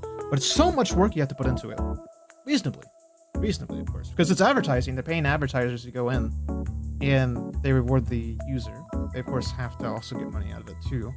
But I think it's pretty cool. A bit shady, but it's surprisingly, some shady things just work. I don't like to admit that, but sometimes they just work. Okay. Anyways, we chatted a shit ton. We need to update this logic right here for one immediate reason. Guard cards prevent us from attacking other cards until we attack them. So to do that, we need to first check, and I actually thought about this off stream. I haven't touched this, of course, but I thought about it off stream. How do we get in that scenario in which we focus solely on the guards attacking? The answer is we compile a list of guard cards, compare them to the actual list that we have, and we determine, okay, well, this is a guard card. What am I doing with those? So prioritization on guard cards. Once the guard cards are gone, then we go for the remaining cards. But how do we represent that whenever we have a series of mixed cards? Can we do that in the same array? We could. And that's part I wasn't really fully sure on how to do, personally. But now that I think about it, let's see how we're... Let's see.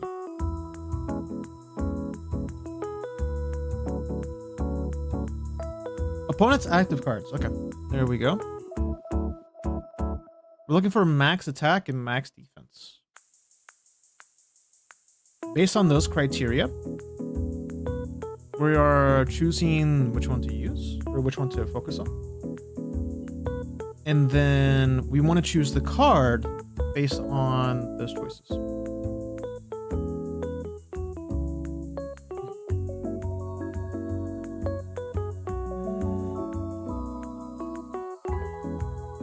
It's a big question.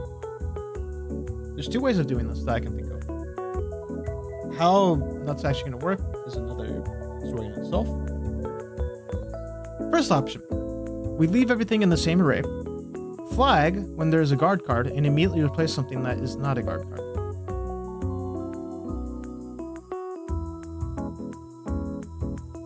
Okay.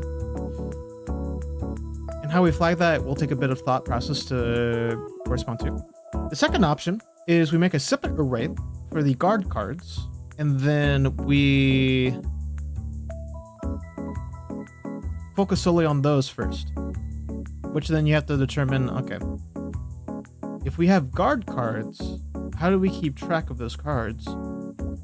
We just do the same thing we do to these cards, where we either destroy the card in our hand, or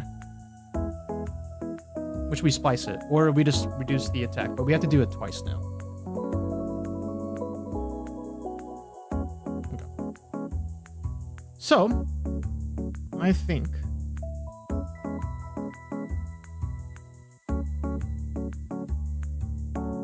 I no longer think. Sorry, I got curious and stuff. I think. Oh Jesus!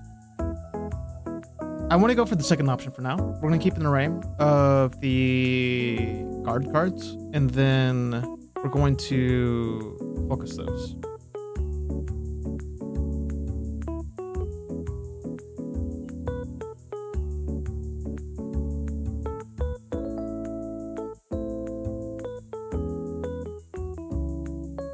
Okay. And we have to do this once because the active cards will loop on that, and then we'll trying to think of words though. Yeah. Also, sorry, I also wanted to talk about, I have a Samsung Galaxy phone, and I got an update today, which completely changed the UI layout, and I am strictly not a fan. I am hating it.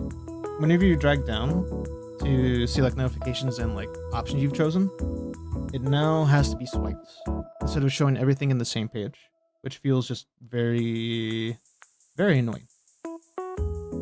Which I just saw one of the ones. If it's an active application, then it appears in both. But if not, then it appears going back and forth. It also showed my SIMS card. It's like, you don't have a SIMS card, so you can't use this phone. I'm like, what the fuck? Where did that come from? It's strange. The way that they show the charging icon and the battery left is poorly optimized. The weather now shows with very small fonts. You can't change. As the young guns would say, this is a big L. Big L. Right. I've talked enough. Let's make a second array.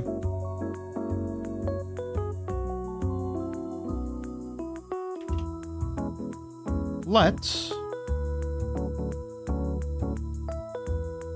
guard cards equal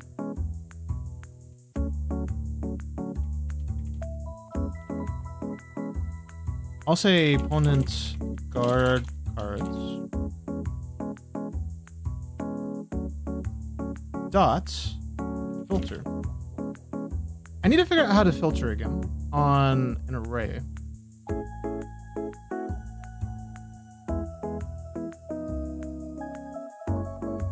Array of objects. Okay. JavaScript filter. Okay, it's just a filter function. Do C for card. Sometimes it's easier than you imagine. Then we'll do C dot. How do we determine the? How do I think about it? How do we determine the?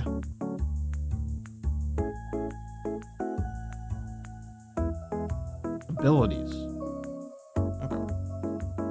We need to keep track of the abilities and print that out.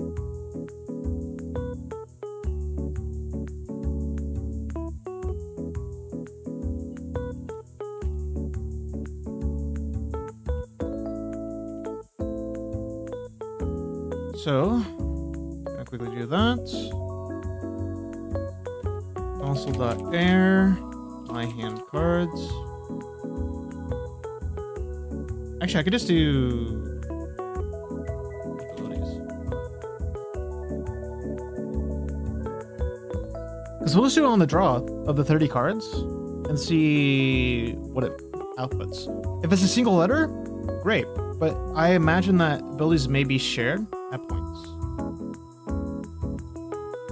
Oh, okay. Oh, that's actually nifty.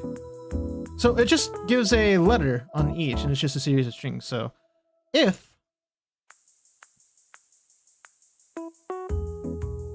there we are.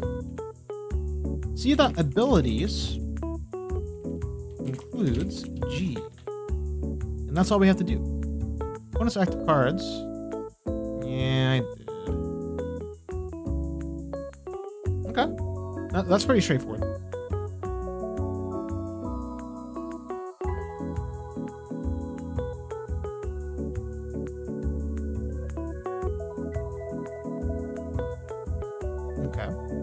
And then if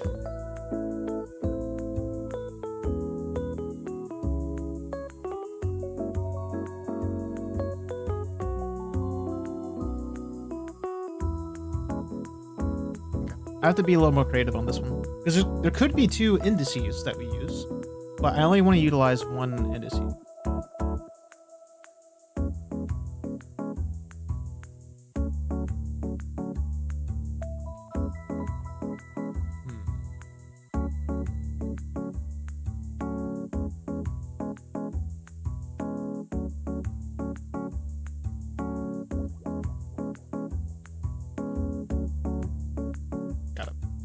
If op card, or rather we can just do opponent guard cards dot length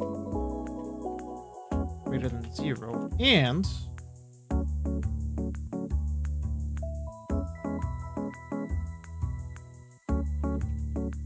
or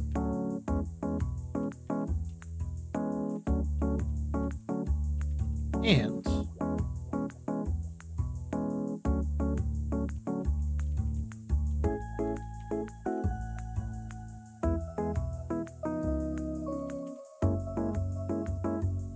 So we'll do that, and that'll be 2 simultaneous checks. The issue with this is whether or not we can do an includes for the card for the full object. If we can, that's gonna be nice. But we'll have to see what happens with that. And if we do just that, then everything should be fine. So let's play it, see what happens, and go from there.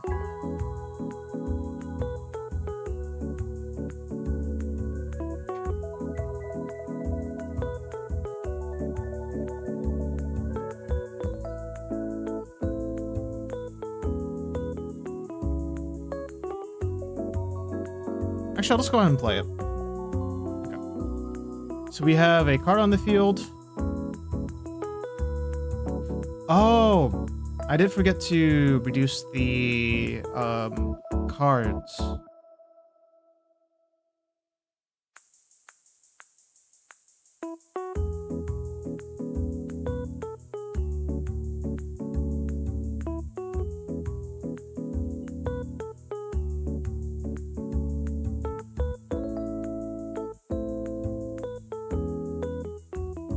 Why am I attacking with only 1 card at a time?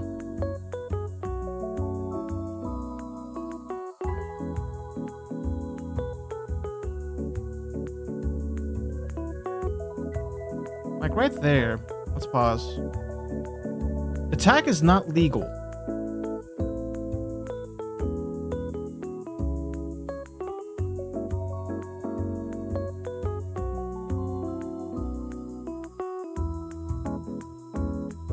Let's check.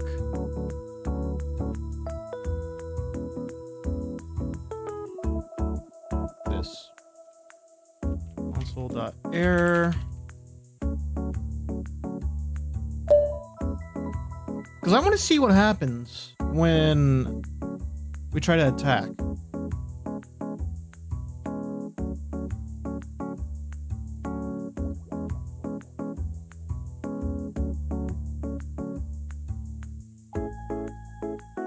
Okay, false, which is correct. Okay, should be true now. Which it is. We're still true, but then we're also false. So it does change out. Or no, it's going true and false. So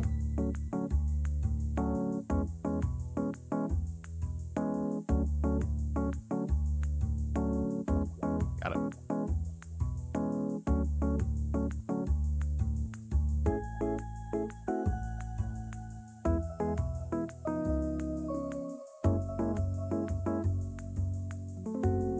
If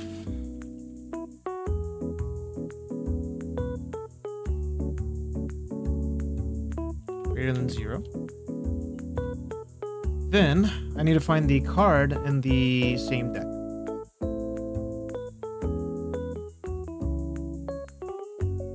Right? Yeah, because we have a while. We have a while loop. So I need to find the card that we attacked. So we need to do opponent guard cards index of card. Then we do the exact same thing. We just do this. Const card index.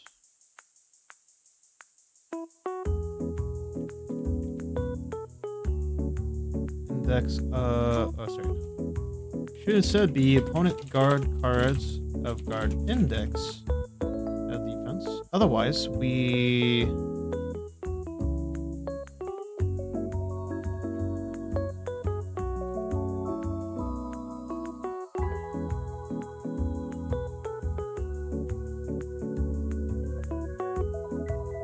I have an S on this.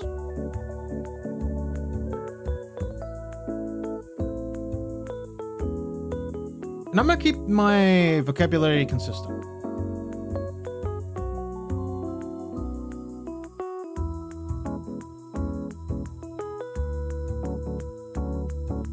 Okay, there we go. Now I can splice the guard index instead.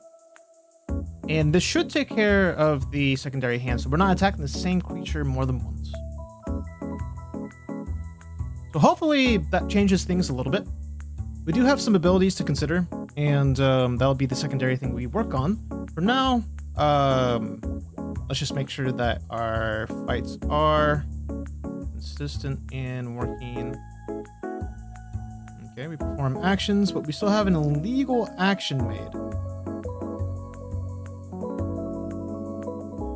Okay, so we're going to summon a card. We're going to summon 5. And then we're going to attack 1, 2. But also attack 1, -1. We're attacking the direct person. Why? Why do we choose to attack the direct person? Max OPP attack and max defense OPP defense ID.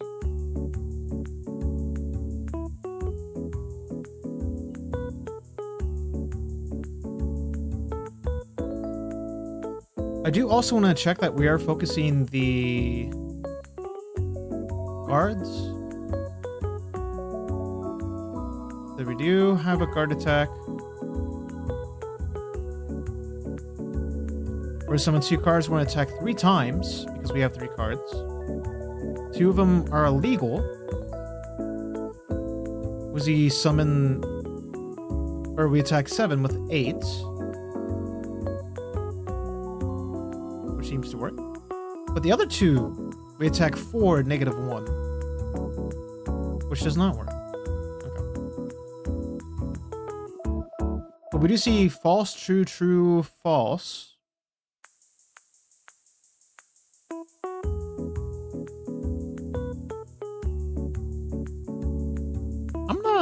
I'm gonna print this out actually.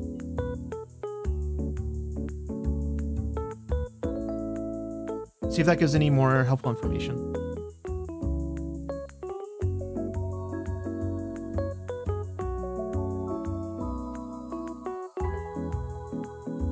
Okay.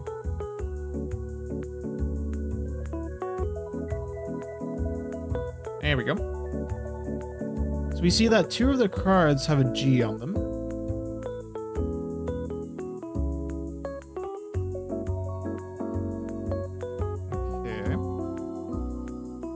So we attack 16. I wish I could see why we chose to do that, but that works. We have a 10. We only have 1 card. We attack 10. As we should. We attack 2. Okay. We now have a 4 and 22. And we attack 4. Which I agree, that one should be the one attacked. Also want to summon a card. Why is summoning 5 not legal? I'm assuming this card is 5. That is not 5. This card is... Ah. Okay. Summoning is an issue.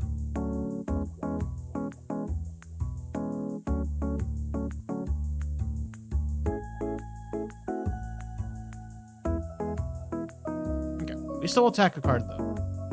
We still attack the card.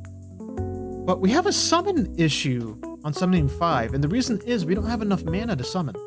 So I'm gonna change this up just slightly for now. We've focused, or we've got the guards focused now. And as far as I can understand, we only attack the guards. So something else is going on.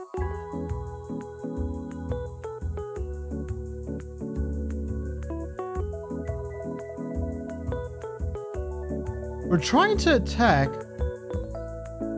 the player directly when they have cards active. Which tells me that there's still a check.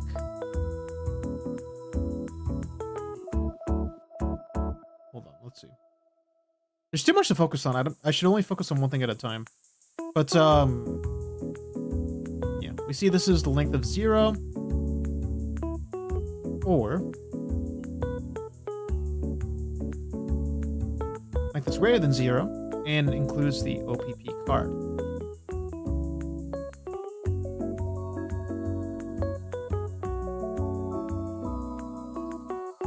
So I want to see what the length of the card is.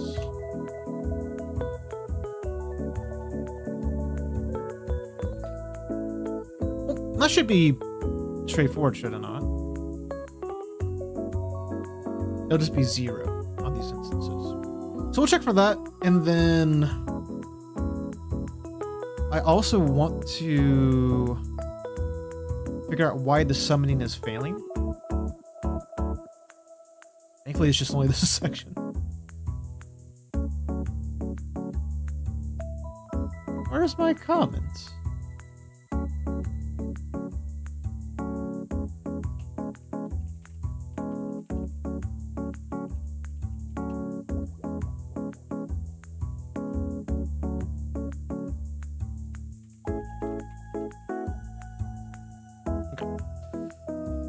Let's see. Player mana, which is stored here. We take that player mana and update it as needed per round. While player mana is greater than 0. Okay, makes sense. If the cost is less than or equal to player mana. Oh, you know what I don't do? I'm surprised I didn't catch this before. We don't reduce the player mana.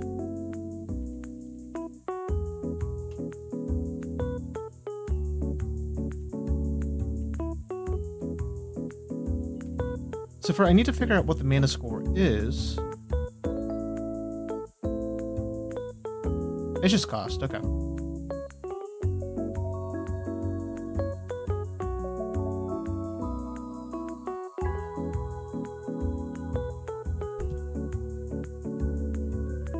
That should fix the issue with the mana. Okay. And then let's see what's going on with the Boolean. Which will be a bit annoying. I'm going to write a second line to see if this is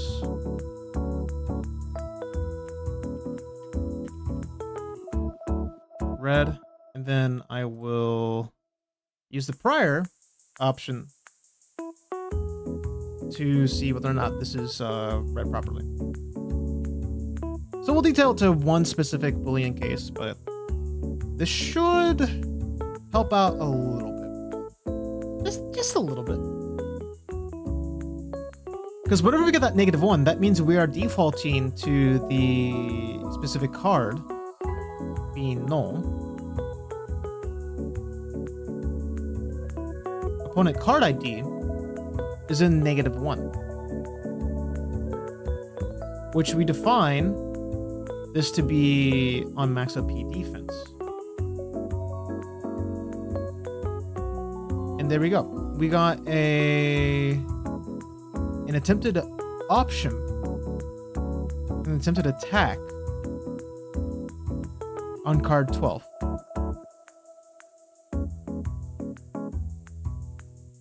Which we attack with 5.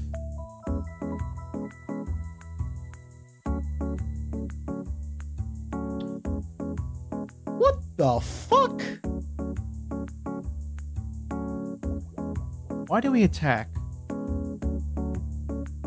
with card number 5 twice? That is interesting.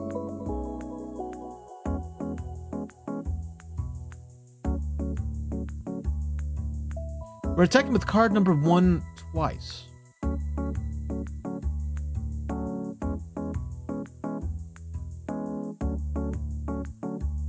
think I understand why.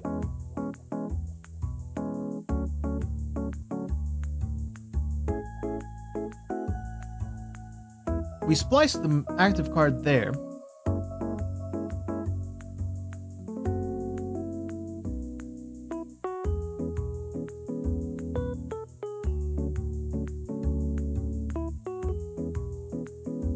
That does not make sense, actually.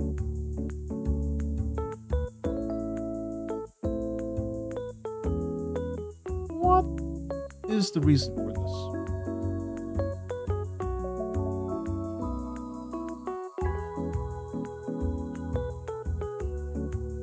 Okay. We splice the card. Okay.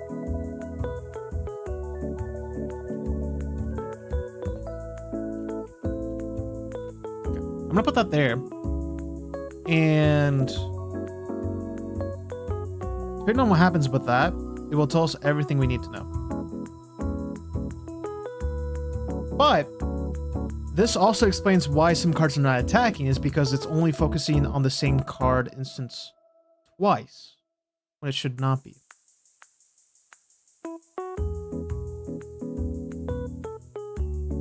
Yeah, the same card used 4 times in a row. What the hell?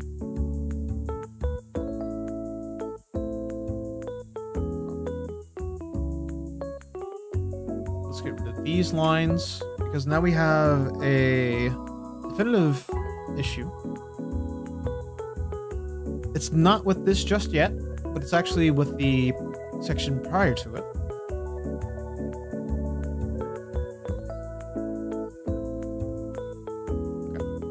This is my card now.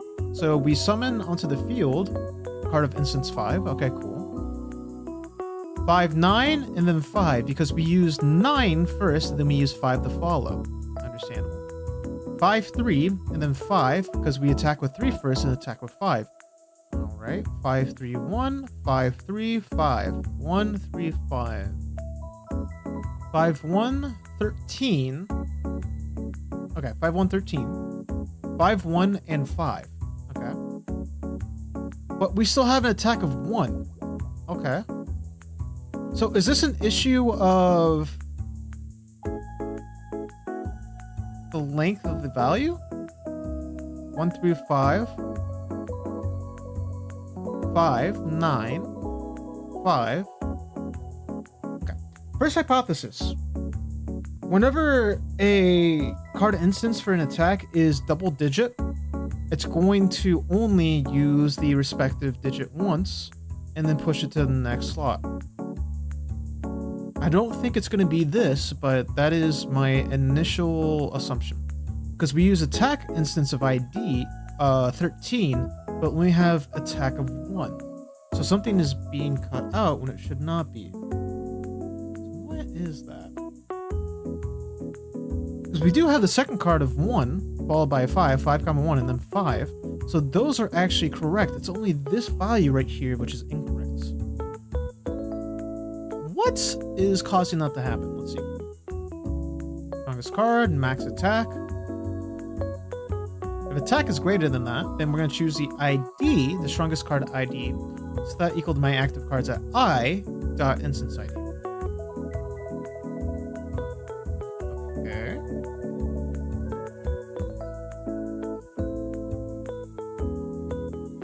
Then we find the card. We find the index of that card.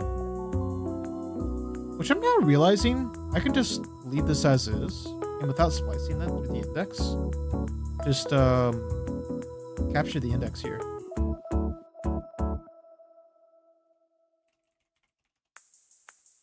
I'm actually just going to do that.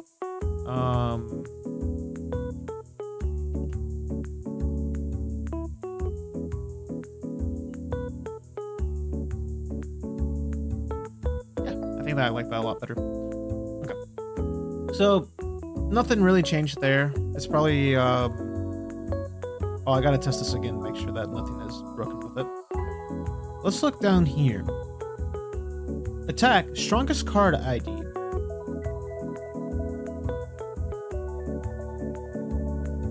So we look by the strongest card ID. But we could just do, instead of this, strongest card ID. My card is equal to I, or index. And that's all we gotta do. It's possible at the same time that because it no longer has that card there, it's been spliced out, that it is now referring to the final position at 1. So that's something else to look for. But for now, we'll keep it like this and see if anything happens.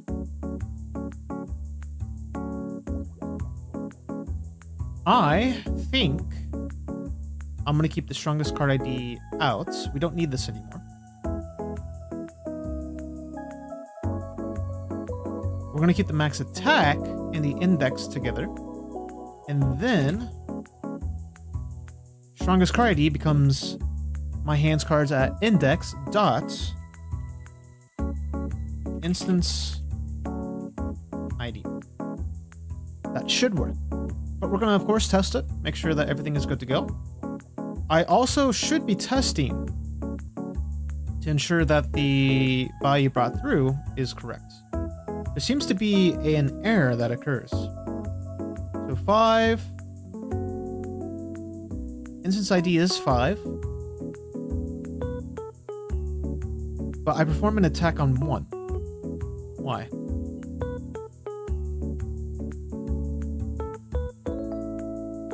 Because we changed the value of index, that's why. Okay.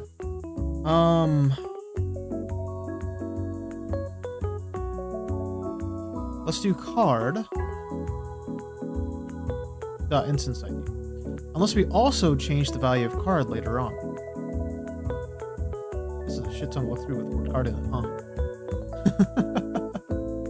Yeah, we do. Okay.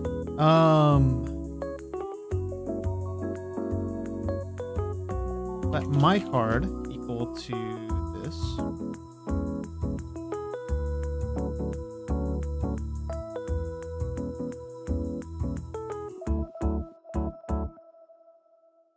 And I'll do opponent card equal to null instead.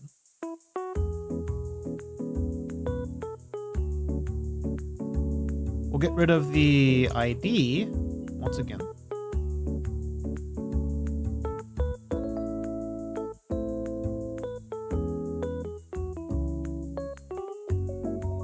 Dot instance ID. And that should take care of it.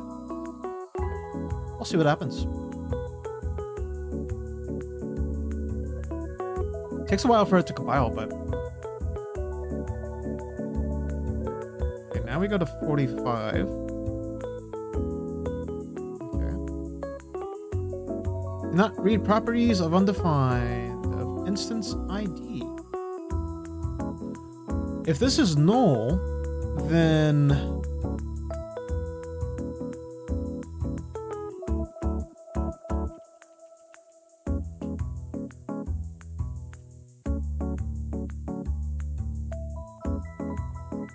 got it.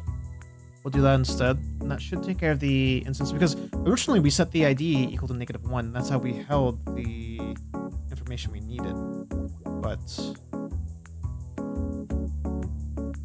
now we go to 55. We're still attacking the wrong item. Why is that? So we go to my card equals my hand cards dot index. We have an instance of my hand cards here. Okay. My card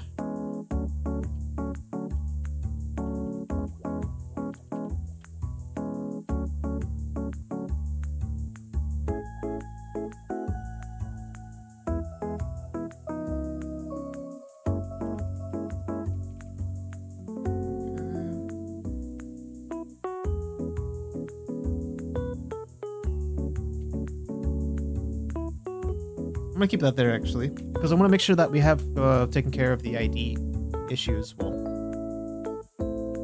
I changed something by changing something I shouldn't have, and I am now paying the price for it. But maybe this is part of the necessary process to be able to get what we need. Okay. Instance ID is 1,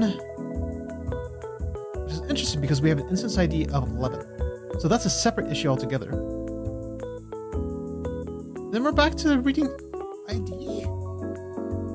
Oh, because what if my card is not filled?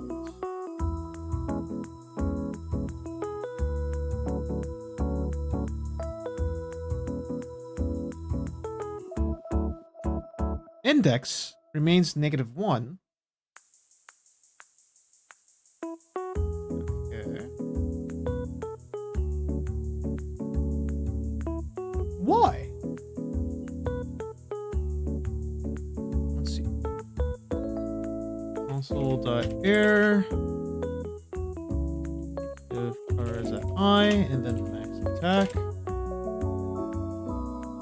There's so much going on in the console. It's scary. But now I just want to see what is causing this to happen. Okay. -1. We have an attack of 1.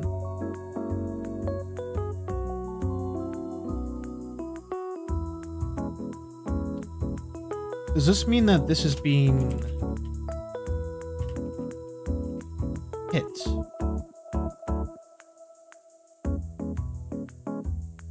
Because we do see that the attack is right there. That is what we want. And the max attack is -1.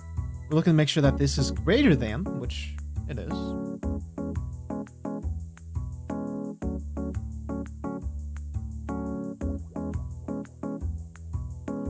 That is instance ID of 9, which is correct. So let's see what's going on here. It does hit, because it is a test. -1, test, so that means that 1 is the biggest one. But we do have an instance ID of 3. So what is going on?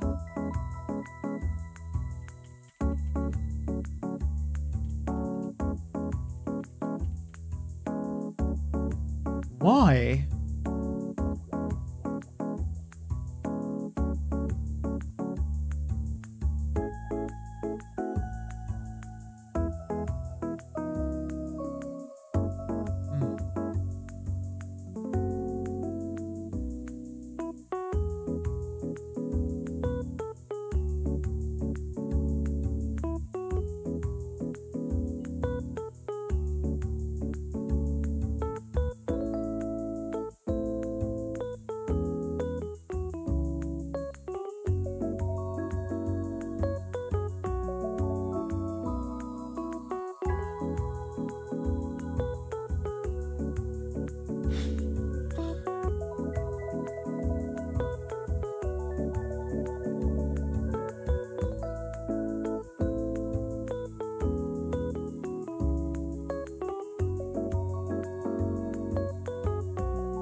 We have an instance ID of 3.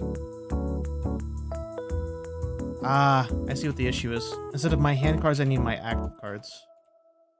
Okay. That makes so much more sense.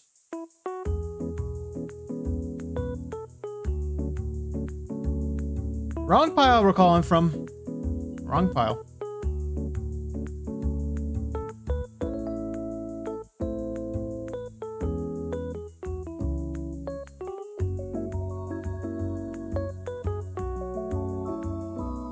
We've got a bit of a longer game now. And that seems to align beautifully with what we want. So we're attacking -1 off the bat. Which we can do. We're attacking card 14, because that's what that's the only choice we have. We attack 9, then 3, because 9 has the better score overall. So we're gonna attack that card. And then that card's gonna die. And then we can attack with this card against the other player. So this one we're going to attack with 9 against card 8. Right, card 8.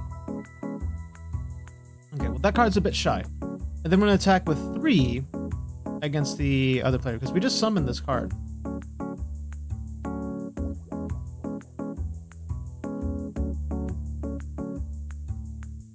But we don't do anything with that card. So that's interesting.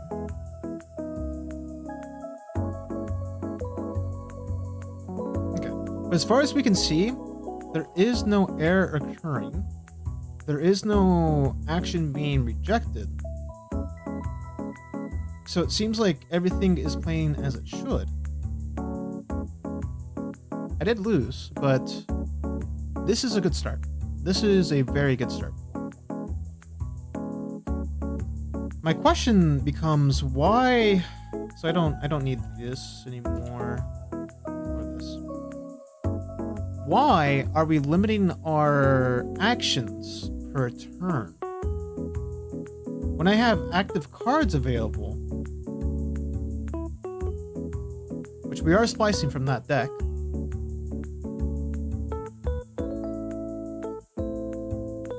where do we set the active cards? Okay. We draw it out where this is. So now I want to see what the active cards are. We'll start with that. And then we get rid of that test.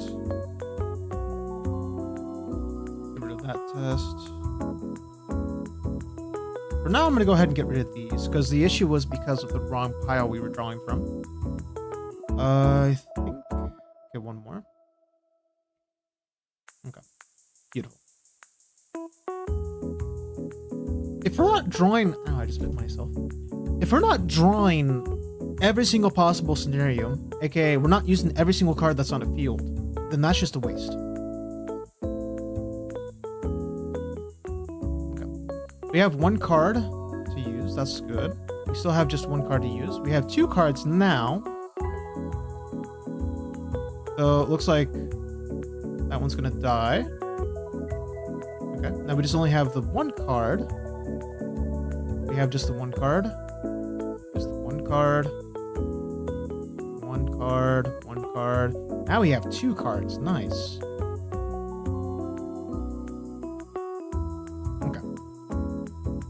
So we have two attacks, which we're going to use instance 19 and instance 1, which I can't get the instance ID for some reason. And we're going to do the attack separately, though this only has a 29, which is invalid.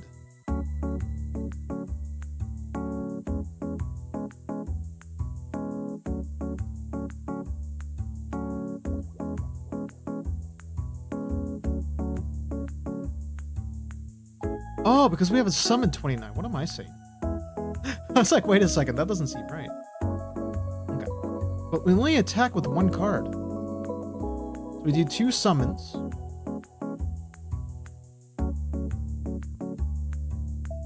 And then...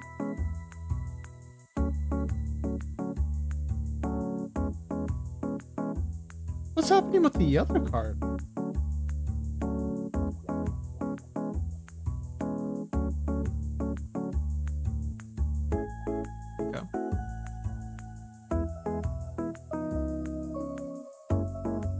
Console.air my active cards. That is very peculiar that we only do one attack there. We have two cards that are capable of attacking, as shown in this object, or this array.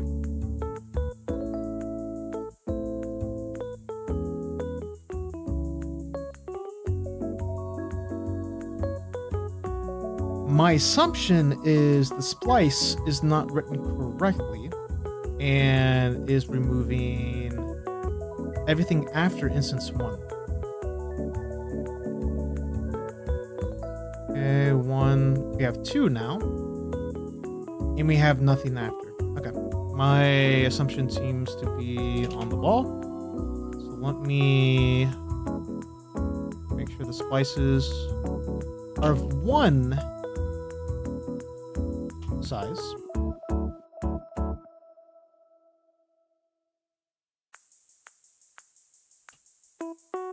Okay. Let's see if this changes anything.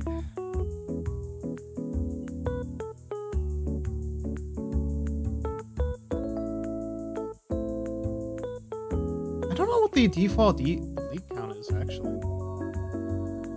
Okay. but now we have this. I'm looking for an instance where we have 2 cards being used. We choose 7, we're left with 13. We're still left with 13 after, which is interesting that it has the array listed twice, but it doesn't seem to really matter much because both cards still do their respective attacks. Okay. 7, 9, 19, 7, 19, 7, 19, 19, 19. So it's looking for other things it can do. But we are seeing that the 3 attacks are occurring as they should be. Okay. 21 and 3. What is going on here? That is 4 summons and 2 attacks. Okay. Then we have a lot more going on here. Wowee. That's going to be a lot of attacks. Nice.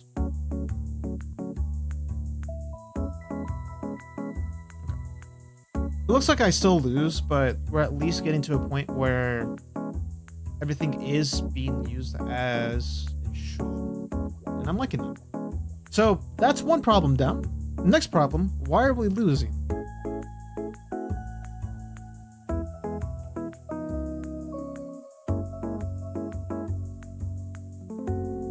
If I had to assume, we are losing because the cards we are choosing are not efficient enough to win with. Even though we have shown ourselves to defeat the enemy beautifully, there's something that's still not efficient with the way in which we're playing. And it all comes down to drawing the cards.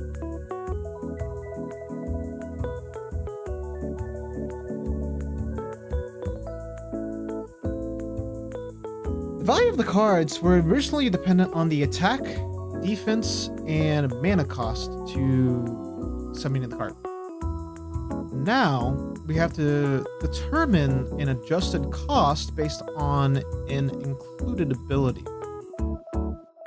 For instance, we can deal 1 damage to your opponent when we use this card. This card allows you to gain 4 health when used, or when summoned. Used or summoned, I don't know which one. This one allows us to deal damage to the opponent when used.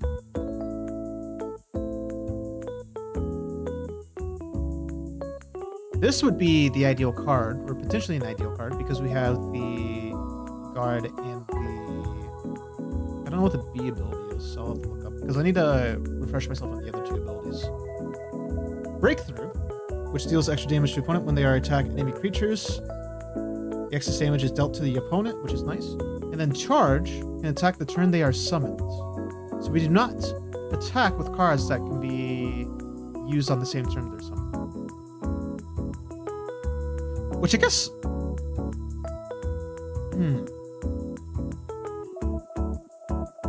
Are we considering that for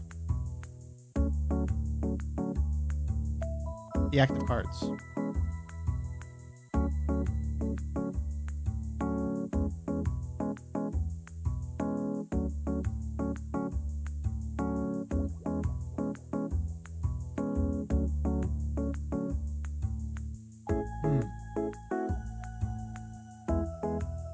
My active cards comes from this year. When we push into the field. So we're at 1. That means my hand cards, whenever we summon from a hand card,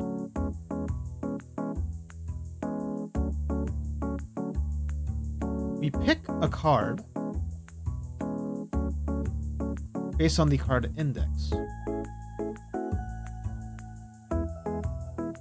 If I got it. Let's see.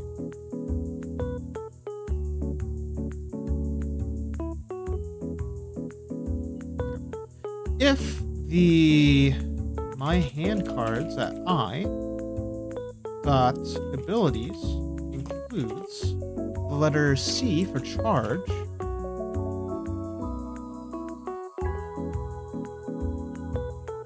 Then we're going to add it to the active hand. So my active cards dot push my hand cards at card index. And that should take care of the issue. Ding. Alright. So that will take care of the issue of the charge card. And then add charge card to active.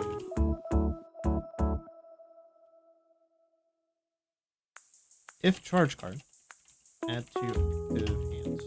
Or field.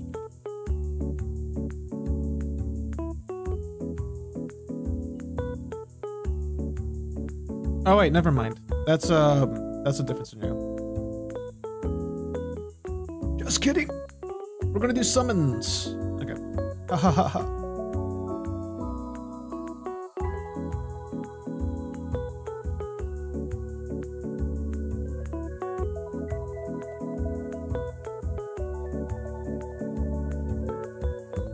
There we go. We're just gonna add it right here. And we're going to do my hand cards. We're gonna just add the card as is. Like so.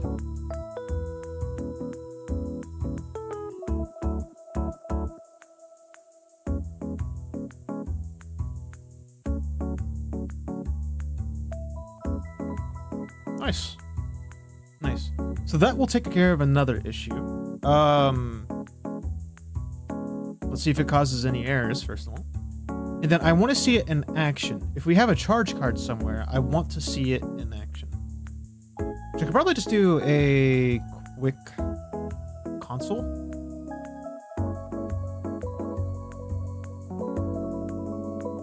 Okay, we have G. Okay, there is a charge card. Look at that. Okay, so we summon. This is card instance 5, and then we attack with the card instance of 5 again. In all legitimate actions. Nice.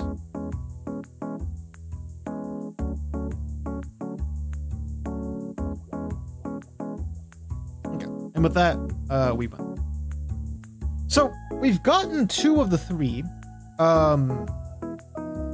For the third ability, for breakthrough, I don't have to worry about that in terms of coding explicitly for. Charge, we just have to make sure it attacks the same turn. Guard, we just need to make sure that we're focused on the correct enemies before we attack other enemies. And then breakthrough is just, yeah, we're cool. We'll do extra for you. So now I need to adjust the cards we pick based on their abilities. I have a score that we can calculate.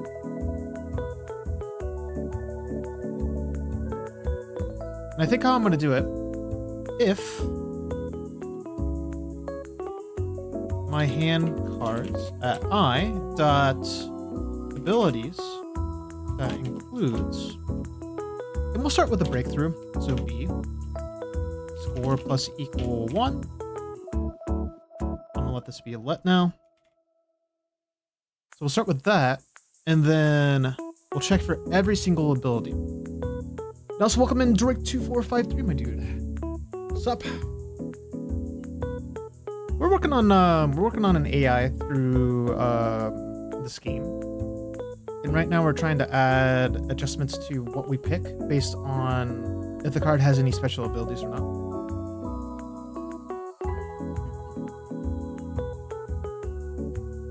Else, if, and I'm gonna add a comment to this before I forget. Check. Just score based on abilities. So I think that breakthrough is a strong ability. So we'll just give a current score of 1 for now. We may adjust as needed. Actually, you know what? Because the attack may be low, and that's not going to help much. If the attack has an influence on this, then I think it should be monumental. So like for attacks like 1 through 4, they're not too much, but attacks like 5 through 10, even bigger, will make quite the impact. So instead, I'm going to use my hand cards dot attack times, and let's do it by a factor of maybe 0.1. Sound fair? So that way higher cards, they get like 1. Or we can maybe do 0.15, and we'll adjust it as we need it. So my hand cards .abilities, that includes guard. Then score is going to increase by, let's do a factor this time of 0.5 instead of just 0.15. My hand cards defense times 0.05. Welcome in, Kaja89. I'm sorry if I butchered your name, by the way. I'm playing a really hard game on that side, and I wish you good luck. I appreciate it. We've gotten through the pain of getting the decks to work, the picks to choices, and the attacks to work. I just finally got the all the cards which have been drawn to finally attack. So thankfully, all of that's accounted for so far. Now we're just working on adjusting what we pick now. But I appreciate you. Have you played much of this game, or is it just something you're like, yep, no thank you to this? Because I don't blame you if you're on the latter of that, because this is a very, very taxing game. Also, I'm gonna go for charge, and instead of assigning a specific adjustment, and also instead of else ifs, I'm just going to do if statements. Because I just realized that they can have multiple abilities per on the same card. So we're going to make sure that all of that is accounted for. We're going to add a consistent score to the hand cards. And maybe for a charge, because it's the same turn, I'm going to say my hand cards I.attack times 0.1. So we'll keep it at 10%. You like bot programming? I'm doing tic-tac-toe now? Ooh, I didn't see a glimpse of the tic-tac-toe. I feel like, I don't know, tic-tac-toe, I feel like you're guaranteed a victory if you follow a certain algorithm. But, I don't know, I haven't seen many details of the tic-tac-toe. Is it like all across the board? Or is it still like a 3x3 board? Have I done any problems or contests on Code Forces? I haven't worked on Code Forces before. I don't even know what Code Forces is, to be honest. Is it a similar site to this one?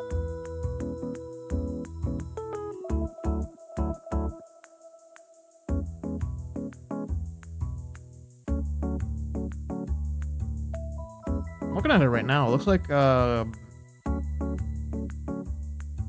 wow. So this is like an actual competition. So it's kind of like leak code style problems you have to solve over a period of time. You also love card games, so you're connected? Heck yeah, dude. How far have you gotten so far? Because right now, we're only on the second iteration where they add abilities, and it's a mess. Look at this. Almost 200 lines of code. Just for this stage. I should mention, whenever I did this the first time, I didn't know how to get the enemy card information, and I felt very bad because the reason why I didn't know is because I didn't read the documentation. But, yeah. This is a lesson. Read documentation. Oh, I can try it. So, what is it? Like, what makes it a unique testing platform compared to, like, other sites that have competitions? CodinGame had a competition. It has a weekly event where you submit code, which we just finished that today, for the hexagonal maze. What makes that different than doing stuff like that? I guess it changes. It's 3x3, and then after that, it changes to 9x9, rather than the bot gets mad genius. Okay, that's fair enough. That is fair enough. So it does try to give more advantage, because 3x3, it's very... I don't know how myself, so I'm not going to say I know, but apparently there is a strategy where you're always guaranteed to at least win or tie. Depending on when you go, guarantees whether or not you win. So it's very interesting how that works. And you have 400 lines so far. I'm doing great. Oh, thank you. 400 lines is insane for a single bot, but that also depends on how far you've gotten as well. How many conditionals you have to account for, because it's just that to me just sounds really insane. All right, let's experiment with this adjustment, and if this goes well, everything's ready to go back into the field and test once more. But for now, I just think that this should be sufficient enough to at least give some sort of advantage to the cards we're playing. I don't know if I should also change the factor of cards based on attack and defense for charge, but I don't know. We'll just have to play around with it. Also, thanks for the follow, Drake, and to you as well, Kaya. Is it Kaya or Kaja? How do you pronounce your name? Because I want to make sure I don't mispronounce. Okay. So with that, drawing normal. There's a guard card we could draw from, but we decide that 5 divided by 2, 2.5. We have a 2. The guard adds a, let's see, 0.2. So that's going to be less. So that is fair. Because the mana cost is what captures that. I might be a little bit more lenient on mana costs, because I feel like that's a bit much by this stage. I might want this card a bit more than this card. It has a lot of problems, contests from all over the world, easy to hard. Excuse me. I think it's also a good place to practice. Oh, okay. So it does have like independent tests you can perform practices on. All right. I have the website pulled up on the side now. I'll check it out after stream, or at least at some point, and see if it's something I'm interested in pursuing, or if I'm currently set for now. But yeah, I hadn't heard of the place before, so sure. Thanks for sharing that resource. I'm assuming, have you competed in a lot of their competitions so far, Drake? You can say it however you please. It's in Arabic, so it's hard to say the letter KH. Now that makes me determined to say it in the actual pronunciation. I have not explored Arabic pronunciations before, but okay, I'm gonna go with this. You've got me determined. And for anyone new, by the way, I do go on tangents way far away from the code I'm working on, so this is what you get to sign up for.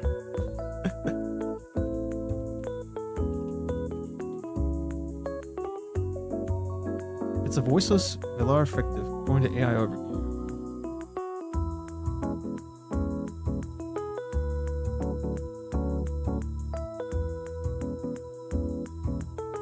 Namiz, it is said as H. Ha. Hala? Haksha?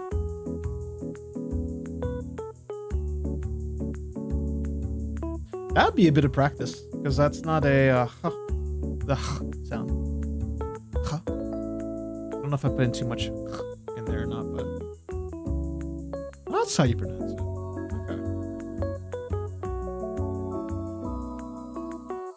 Okay. Then I know, like, with depending on some languages, like for example Finnish, they pronounce a J with yeah sound. So I'm curious what this letter is. J. I'm assuming, if I'm correct on this, based on what I'm seeing, Hyaja or Hyaja. It's hard to pronounce.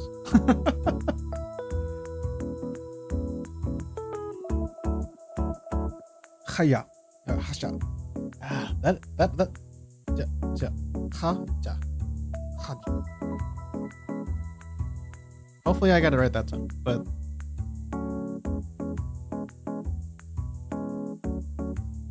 I might try a little bit more as we go. We'll see. Alright, thanks for your patience on that. Going back to what we're doing now. Let's see how we choose the other cards. So we have a guard. On this choice, we choose this card, 566, which is a 11/6, which is 1.83, I think. Compared to a 9/4. And then this one is an 8/5, so that is a 1.6. We have a charge, which affects the attack by 0.1. I think I'm gonna do a plus my hand cards 1 dot defense times 0.1. See if that adjusts anything differently. Or maybe we do it by 0.05, whereas we do a 0.1 matches the breakthrough ability. and maybe it meshes that essentially. But this I would probably prefer because that's a 1.6 times 0.4. That would bring us to 2.0 compared to this 1. Oh, this has breakthrough though. I didn't see it had breakthrough. If it did not have breakthrough, we would instead choose this card. That makes sense. Okay. Now we have guard. All of these have guards, so we just have standard scoring protocol.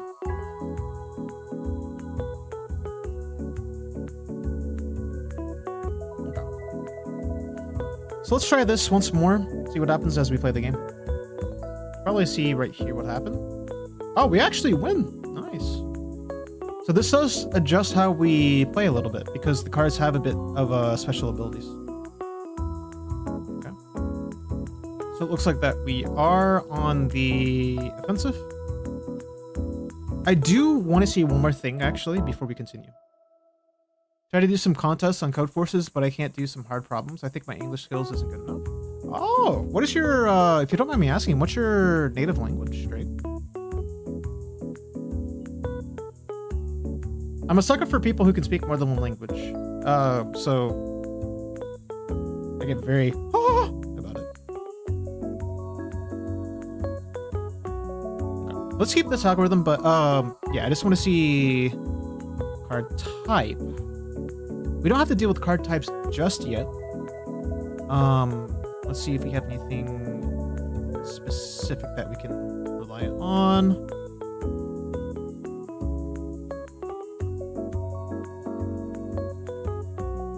There we go. This is a card I would want to focus on.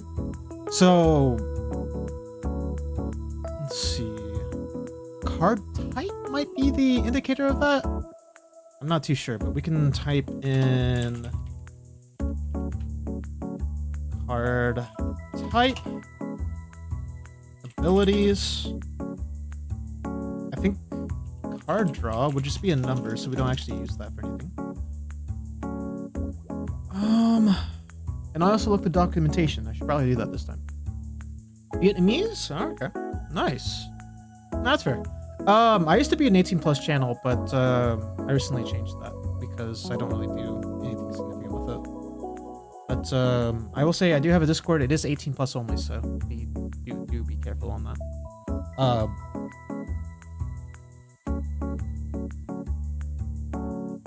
Vietnamese though, or Vietnamese. I have not studied the language whatsoever, and I don't even know how it sounds on a day-to-day basis, but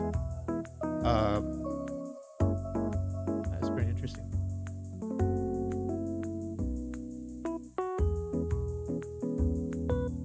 Let's see.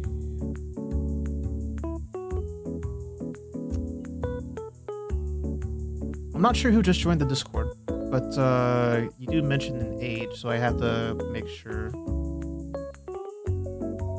I need an age verification system on the Discord. This was something I did not carefully plan.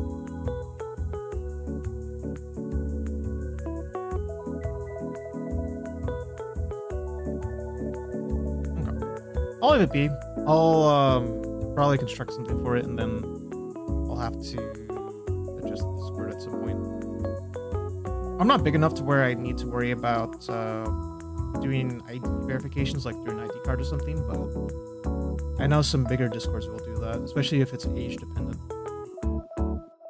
Yeah. Oh well, I'll come back to it at some point. If anyone is 18+, you can't just say I'm not like the others and stay in. 18+ is 18+. There is no argument to that. Alright, anyways, coming back to this. Let's see what cards we're picking, and then determine how we can maybe potentially, let's see, this draw a card, which is pretty interesting. I'm not gonna really care about drawing a card as much. Okay, it's just a number. Let's see.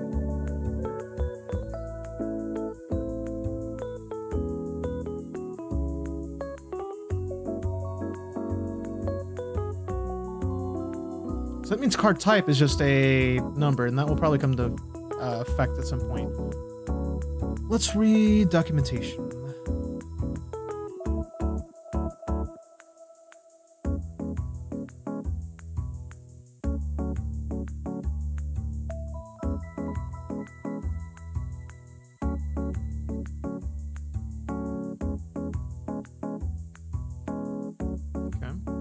Runes will not have impact until we get into the Bronze League, so I'll leave that as is.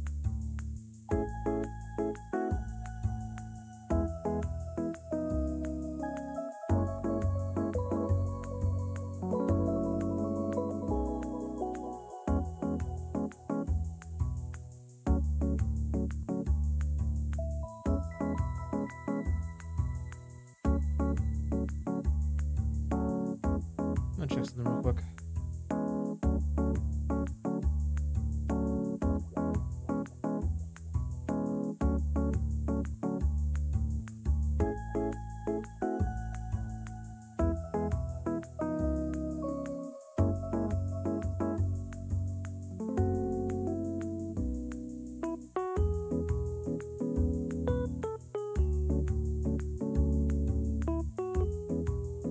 Okay. Whoever joined, they left, so it's a... yeah.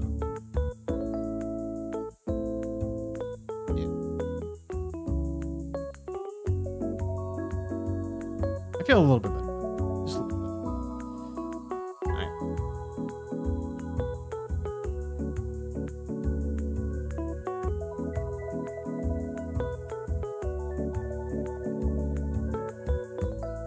I want to understand what the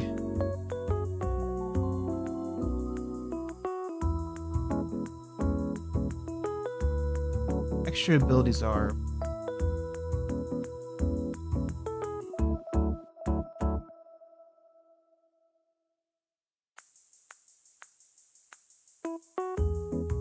Breakthrough is the big one, and maybe that's what it is. It's just the breakthrough being personified through the card itself. But there's also a draw a card.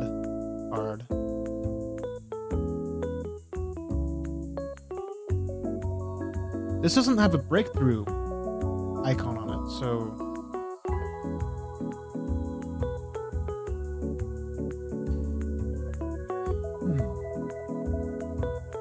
so maybe I'm at a loss. I honestly don't know how to explain it otherwise. There's nothing else that I can use. So I'm just gonna let's actually just test this in the arena. Last time we got second place with it, but now we've considered all specific conditions to it. So I feel a lot more confident than we started the last time. Especially since now all the cards can attack, and we are choosing based on the abilities. And progress so far is promising. We're showing consistent wins. That's nice.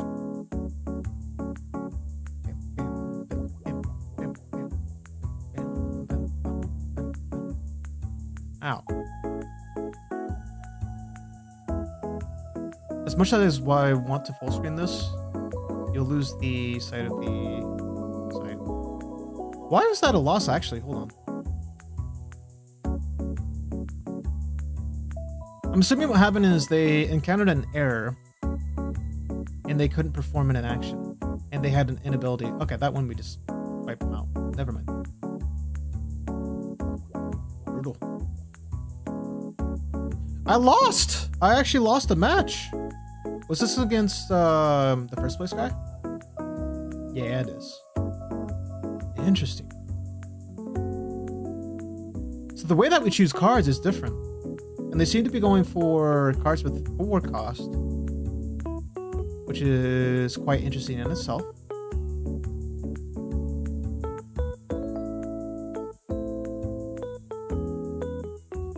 Oh, all my cards are high cost, and that is an issue for this round. Okay, so that's just on inability to use cards that are pulled out. They take advantage of small cost cards and win with that. Okay, so that is a strategy based loss. I'll accept that. We did beat the bot, so spell sword, so that's good. That's actually huge.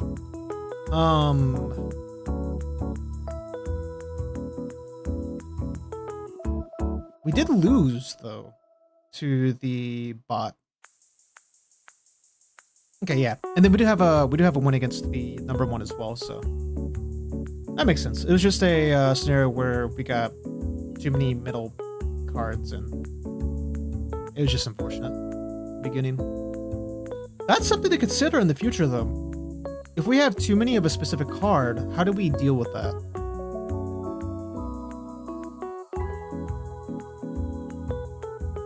Okay. Looks like that we did surpass the bot, so we are going to the next round. Nice!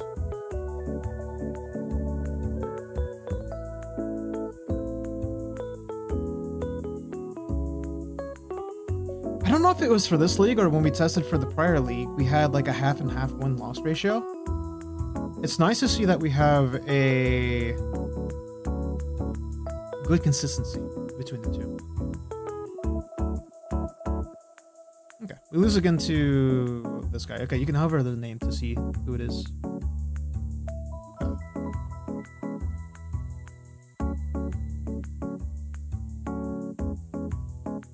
Nice. I'm happy enough with the losses included because we've made significant progress. We are 50 and 50 with them.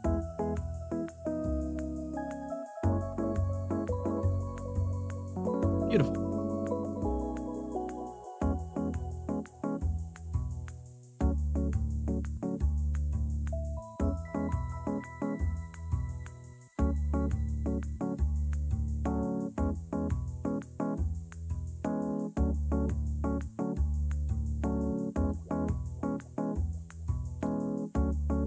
Let's see. We won the last one, so 1, 2, 3, 4, 5 losses out of 40. That is a 35 out of 47, 87.5% win rate. Nice. Item cards are now unlocked. Oh Jesus! Use them at the right time to swing the game in your favor. I don't want to think about item cards right now. I do not. So instead, let's think about some short code exercises.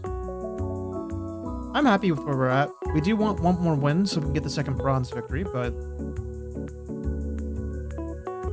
Creatures and items. Okay. They have an immediate and permanent effect on the board or on the players. They are then removed from play. Okay. Interesting. So we could affect a creature's stats with them. We could add or remove abilities to a creature or from a creature. Yeah, I'm definitely not coding this now. Additional card draw the next turn they're played. Health gain for the player, health loss for the opponent. Okay, standard. This one, thankfully, I don't have to worry about. That's automatically handled. But well, I think this one also is automatically handled. But these two will have to be manually determined based on current cards played, and I could probably do an assignment to a card by accessing its instance ID. I think that's how I'm gonna do it. Okay. This feels like it's gonna suck because you have to adjust the abilities, and not only do we have to modify just the ability string itself, we also have to modify the guards in my own hand. Though, I would not imagine I would apply a removal ability from my own card, but adding would be a different scenario. Okay. So green items should target the active player's creatures with a positive effect. Red items will target the opponent's creatures with a negative effect. And then blue items will be global.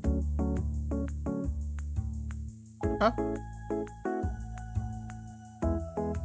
Not bad at all. Not bad at all. So I'm going to leave myself a note for picking. Ensure there are entry cards be played.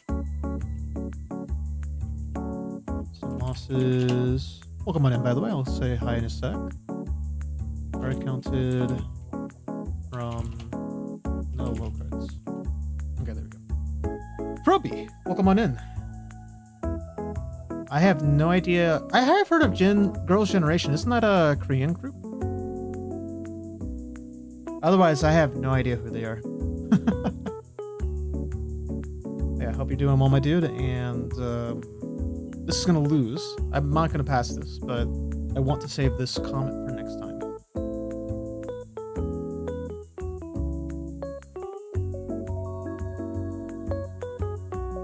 I want to see how far we get, actually. So what am I considering?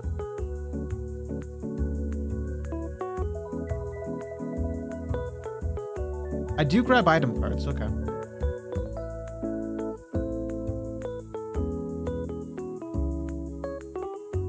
Surprisingly, I won. Okay, did not expect that, to be honest. But I'm not gonna submit that. I'm still gonna prepare the item cards properly. They've been making music in slaying since 2007. Are you a Girls' Generation stan? Should I ask?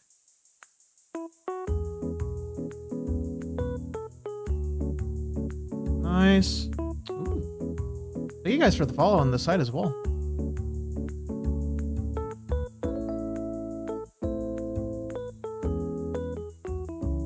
Yes, absolutely.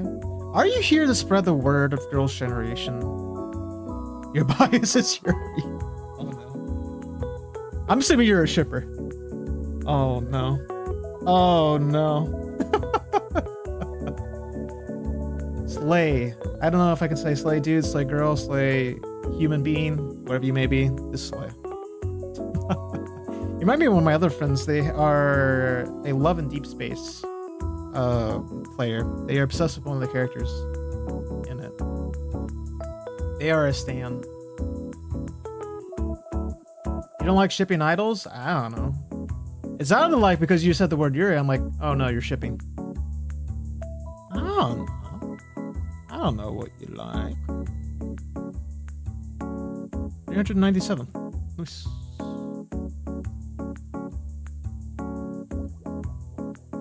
There's shippers in every single corner that you can imagine. Every single corner. They're all different people with different lives. Understandable. Oh! Not the actual... Okay. I see what you mean now. See, I don't know shit about Girls' Generation, nor, I'll be honest, I'm not interested in either. If people want to talk about it and share the love for it, more power to you, but I'm not going to contribute to the conversation much, unfortunately. Do you code, by the way? Are you a coder?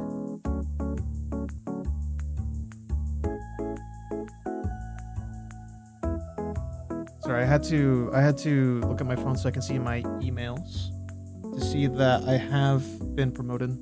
I didn't get a promotion email that time though, which is strange. Yeah? Hell yeah, dude. What kind of things do you like to code? Or any favorite languages? I hate this. What category belongs... In which category belongs a given integer? I don't like that grammar. Possible integers are named intervals that are also given. Okay. So this is our integer we have to categorize.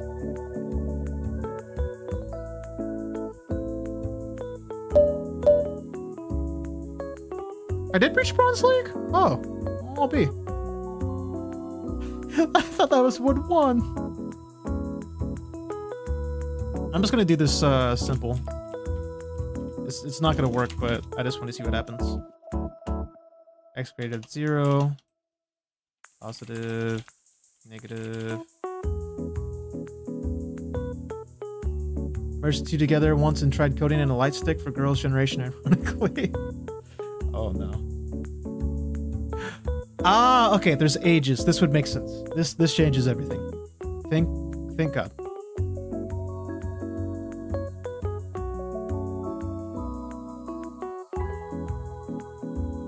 Okay. Mostly websites. I'm studying to be a software. Oh, you're a student. Nice, nice. I professionally coded websites for a couple of years, so I feel that for you. Danny preferred, I'm assuming HTML, CSS, JavaScript / TypeScript. Or do you like React, Angular, Vue? Also, I have no idea how the fuck to do this. For the inclusive bounds of the interval followed by a word category, it is his name.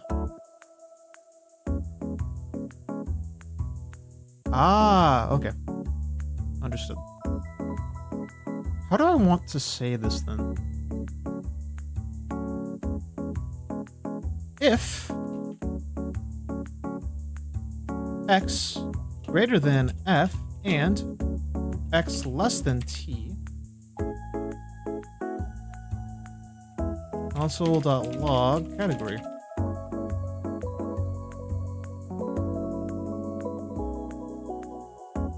Okay, so the did I fail this one? The classic 3. I see.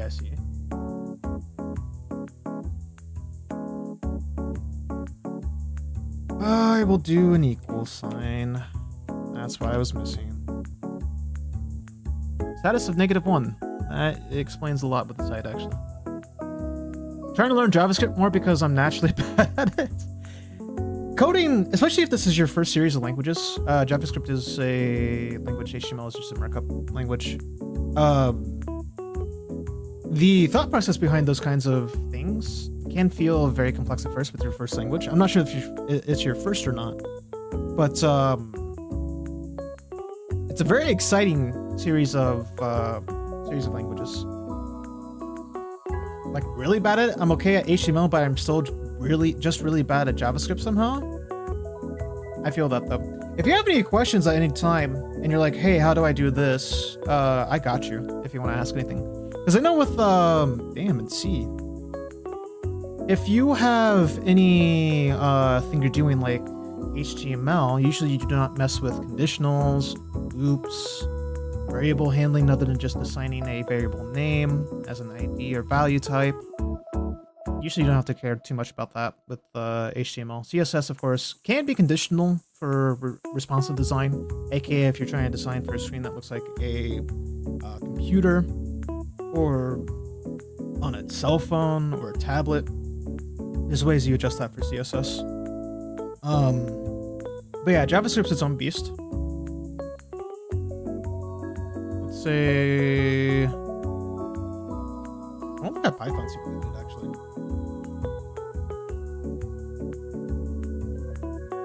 Oh, okay. So this person made a series of ranges, and then they tested for the 3 ranges. Okay. Where all I do is just do an immediate check. Say, hey, if you belong to this group. You love JavaScript? Hell yeah. Dude, I love that for you. It's funny because JavaScript is shit on based on having no types, so you don't have to worry about typing, and sometimes that creates a lot of problems. People hate JavaScript for that reason. And my response to that, hate jQuery instead, because PHP is just... Yeah, you could join in. If anyone wants to join on in, let me not do this one. Anytime someone wants to join, just call it out. I'll put a link inside. No, I don't want to do this one. I'll give it a minute. And then you can just click on the link. But yeah, just for anyone in general, if you have any coding questions, I may not be the best at it, but I can definitely give it a shot. Otherwise, also, is your name Frobby or Frobble? I feel like I've been saying the name wrong, because one can be mysterious sometimes. Oh, now it wants to give us more spaces. Nope. Okay. Leave! Nice. That took way too many attempts. There you guys go. Nice. Wait, why am I Bronze League when I still had to finish up the item cards? I know we beat the bot, but that still doesn't tell me anything. It doesn't tell me enough. Why? I don't know. I honestly do not know.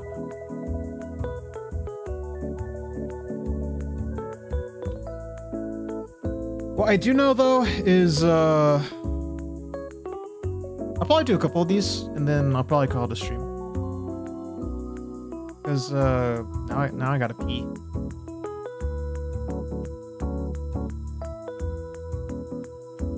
doing bad things by looking at other tabs and getting distracted. Takes you to the little rink after you complete and you have to wait.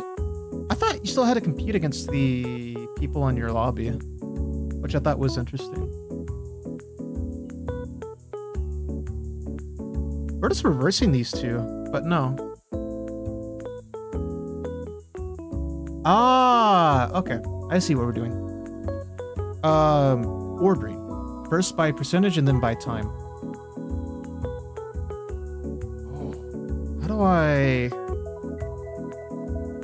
How do I do this actually? Because we ignore the first one. Let results equal empty array. Result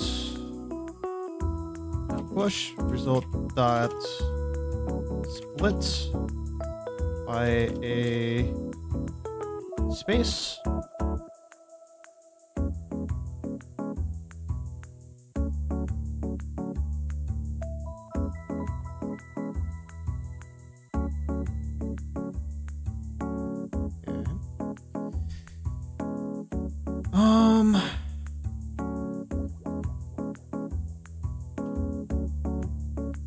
I'm gonna do a little bit more to this. I want to convert the times to seconds.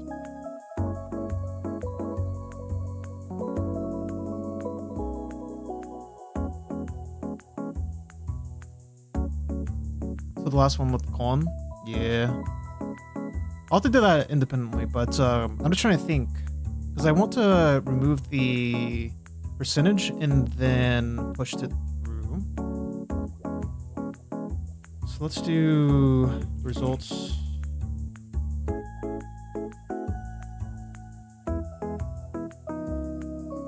Equal result.split. We're going to do results at 1 equals results at 1 substring from 0 to... This one I always forget, so I'm probably going to type it wrong the first time. Results at 1.length. And I want to parse that as a number, so parse int.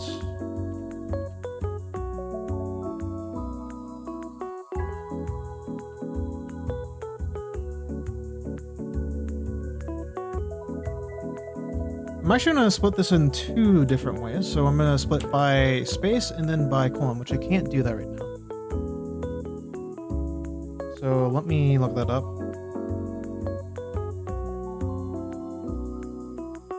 No, I can just do two different split statements, honestly. People are done, though. No, they're 0%. Oh, no. People just give up immediately. I'm like, why? Why? I mean, I would probably do the same thing, honestly. It gets a bit difficult. Okay.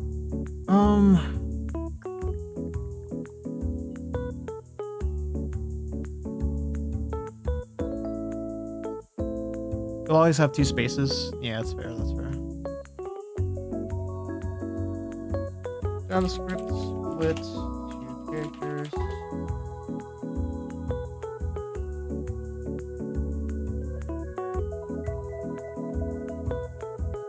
I don't want to use regex though.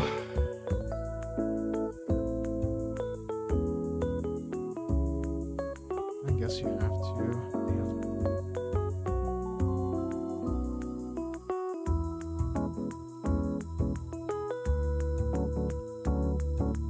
That's what I'm looking for, but I'm going to replace this with a colon. Like so.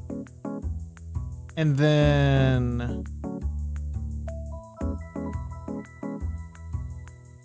yeah, that's part of the plan. Though the alternative is, since these are already in correct time formats, I'm gonna compare hours and then seconds. So instead, I'm gonna say results 2 equals parse int, results 2, and then results 3. Actually, I don't even have to organize. Yeah, I do. Never mind. Parse int results 3. I'll fix that spelling in a sec. And we should be able to do that. Then we sort. And then I just need to remember how to sort. A, B. B. Yeah, I know, you need a return. If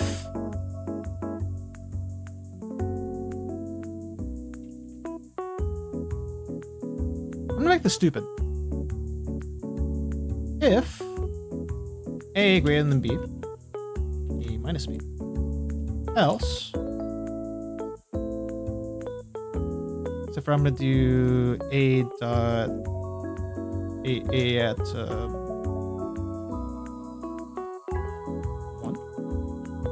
B1,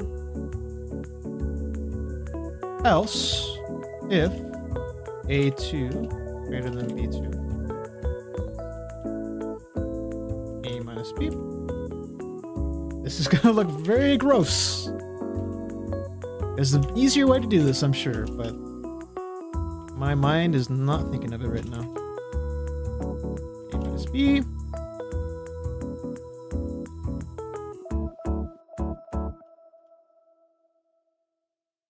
Return.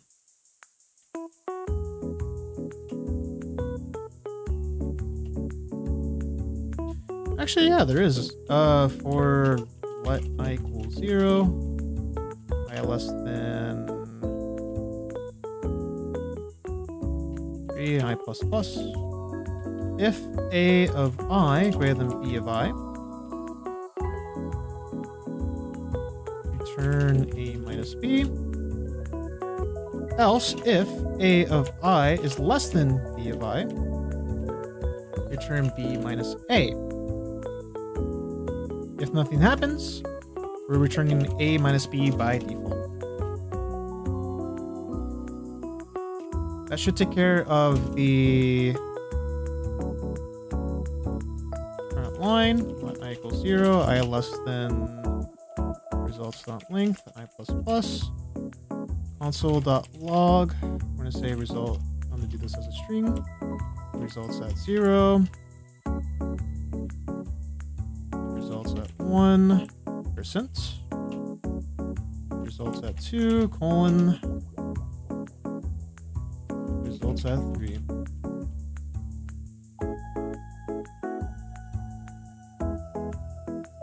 Let's even see if this works, period. And then, nope, it does not like the substring. Why?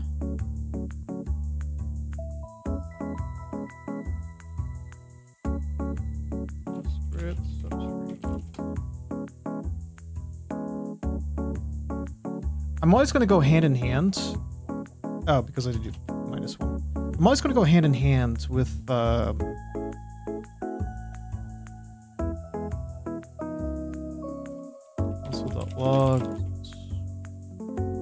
substring, because there's a couple ways of doing substring and I will never understand the best way to do it. Okay, let's do -2.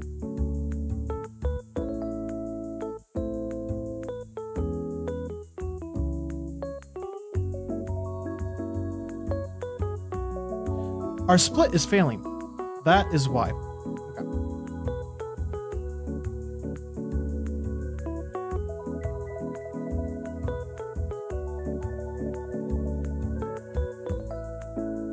Oh, nice. Someone got it.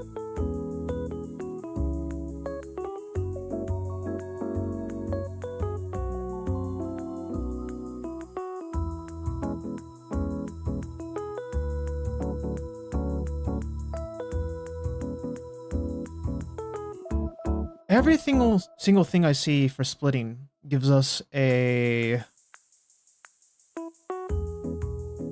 Oh, I meant to do error, by the way. Whoopsies. Everything gives us a split on a regex, and I am not feeling a regex right now.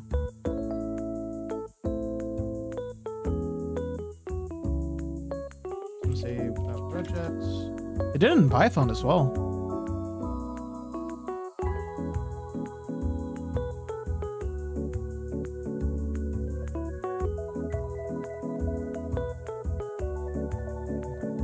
Another one is just making a custom function and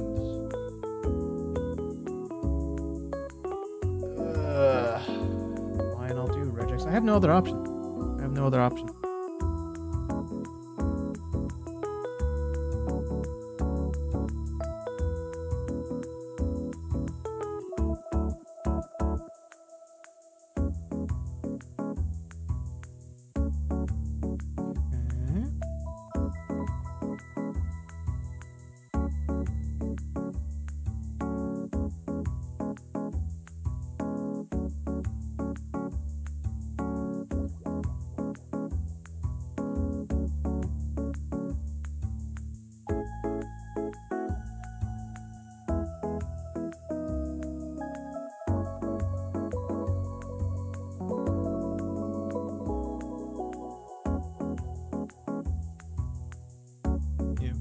This is what they had originally for the example. The comma and a space is this.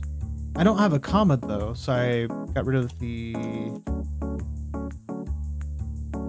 item. Unless I could just do this instead.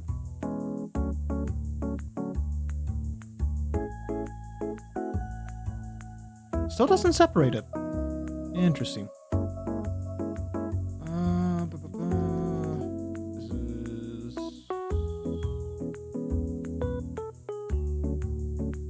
I just want to keep on saying the word gross.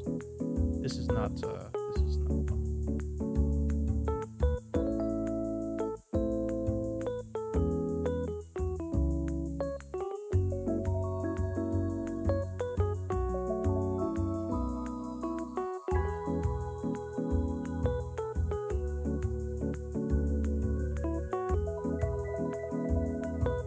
Okay, I have a stupid idea. Multiple splits and joins is what I was looking for. Join on split. Let me do that. That way we convert all the spaces into colons, and then we get rid of the colons. There we go. And now I want to get rid of the...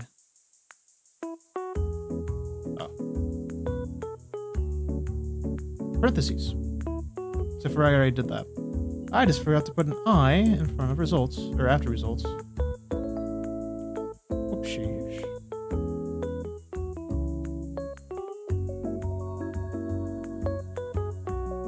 Undefined. Shit.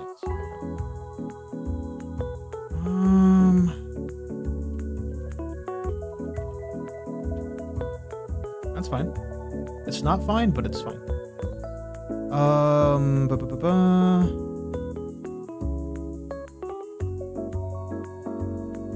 Maybe 3 might be the number we need. Oh. So far I never did this. Oops.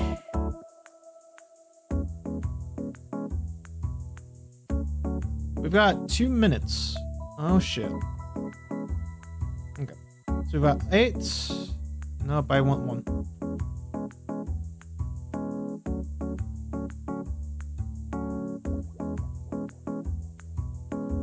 Okay. And then...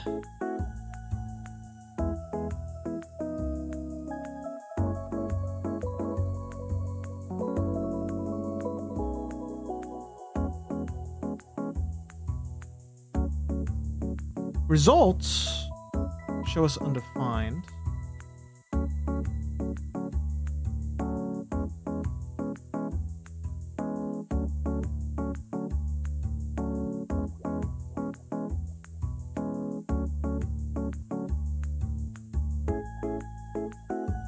Okay, player 2. Oh.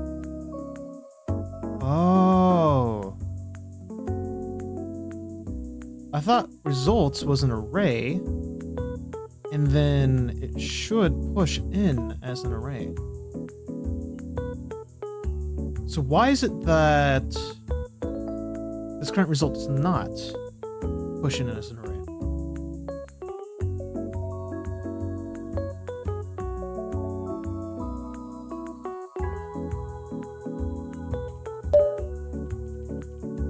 I don't have time, but I just want to see why this is.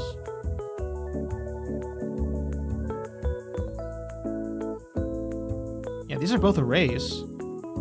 So why is the given array?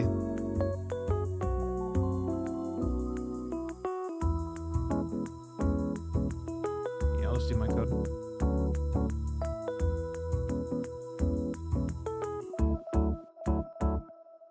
Okay. Let's evaluate this real quick.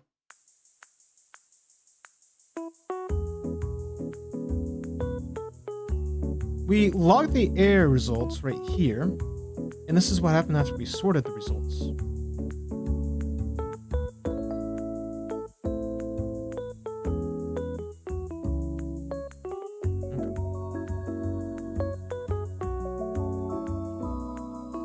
Okay. I actually don't know on this one. I'm lost on this one. I will be honest. I wish this person shared their code, but that's okay. We got 6 out of 8 on that one. Understand. Alright, I'll do one more. I want to finish off strong with a victory. So if anyone wants to join, there you go. Otherwise, they're just gonna try to finish up and hopefully catch us a good one. Good win. I don't even have to get first place. I just want to finish. That's all I care about.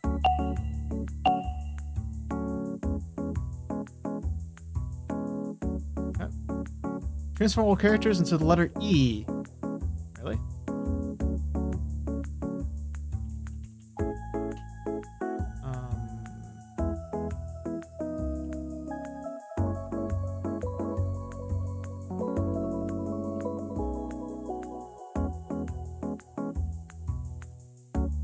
Shortest? Yeah, it's a fun one.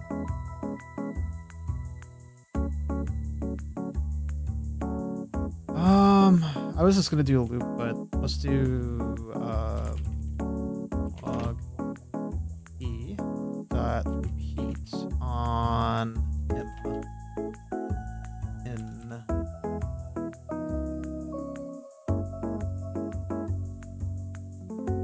oh, but you have to preserve spaces, so that's not gonna work.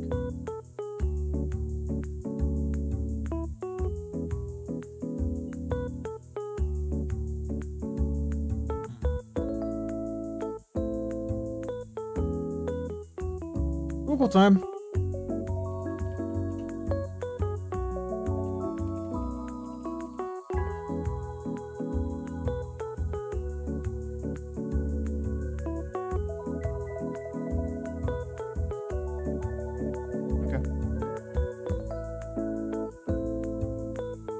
I'm gonna do my initial answer, and it's gonna be I equals 0, I less than n, plus plus.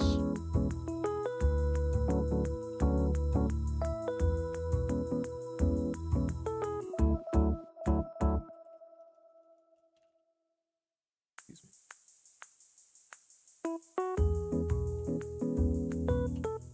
I'm gonna call this S. We'll reduce it by a couple of characters.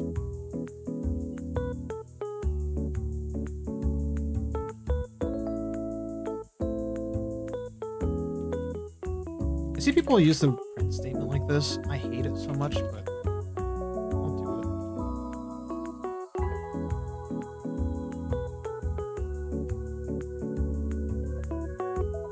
it. Cannot find a print. How do people do it then? Print should not exist. Someone did it in 604 size.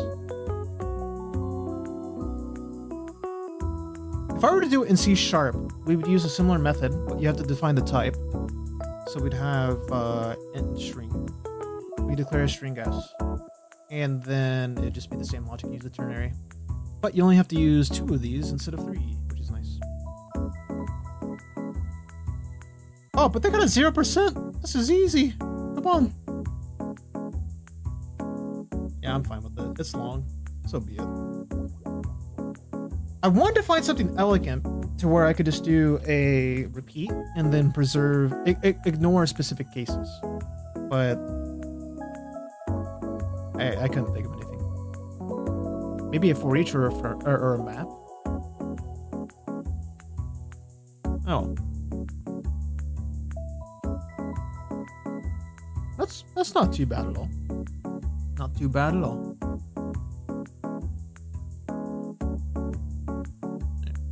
I'll keep it on this screen. Let it run for a little bit. I'm gonna take a quick break to pee, and then we'll see how results continue from there. And yeah, this is my last one, by the way, so we'll end stream after that.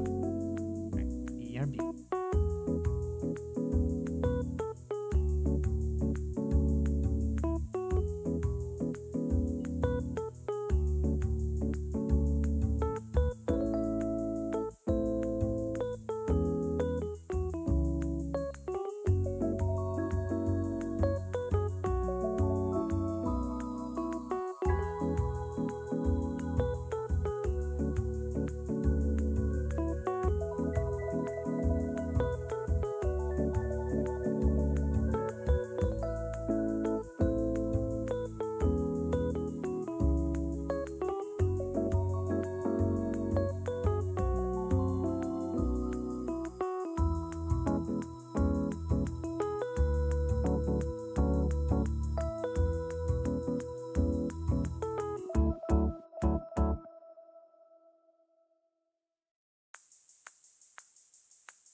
I am back, and I have been beaten, which I'm not surprised. Ruby. Ruby, I'm learning, is a very powerful language for this kind of stuff. Yeah. Which I thought of a solution, and I think this is it right here, but I thought of a solution when I was away peeing. And I thought, you can make, I could have gotten rid of those two, I just didn't realize, but you can make a replace statement that doesn't include the white space. So ignore the white space, everything else gets filled. And that's how they did it right here, it looks like. That's smart. That is smart. Okay. Well, I'm gonna leave that as is, and ooh! XP. He's both lead the optimization. Register to a contest.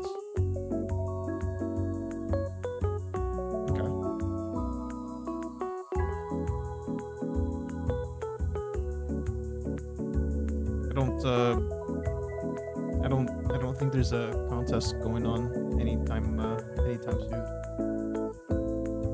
It's your code. Bet. Did I even go back to the... Okay.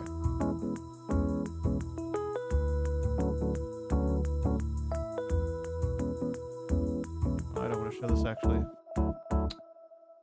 Oh shit. 1 second. That's my chance.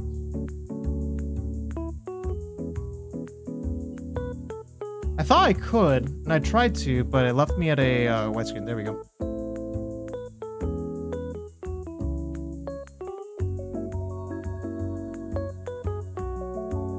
Used to reline declaration.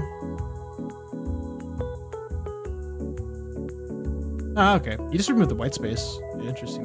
So you did the exact same approach I did, just way more condensed. And then use a double equals rather than a triple, which makes sense. Makes sense. You do a for each statement. You do a split.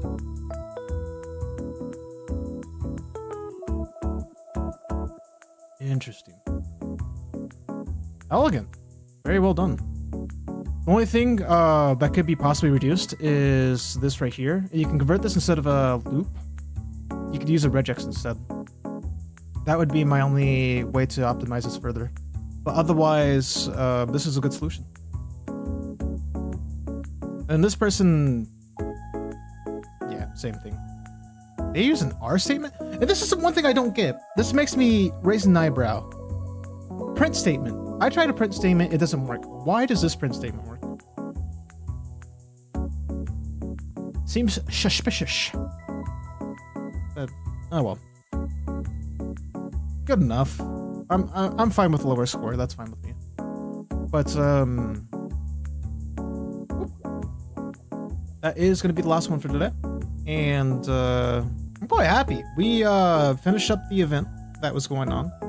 We, finished up the card building to go to the next stage, which I thought was a bit more complex, but fixed prior issues, which made the code a lot better. And I'm very happy about that. So I do want to continue with the card game again. I don't want to just immediately start in bronze and have to still implement things from before. I'm hoping that this still has that degree of separation. Because I know bronze introduces the runes. That's going to be a little bit of fun to catch up on for item cards. We'll figure it out. But for now, I'm happy enough with that. And yeah, I'm gonna go eat. And yeah, thank you guys very much for swinging on by. Make sure you eat and drink yourself. And well, don't drink yourself, but drink for yourself. You know, drink some water, eat some good food. See you on the next one. Bye bye.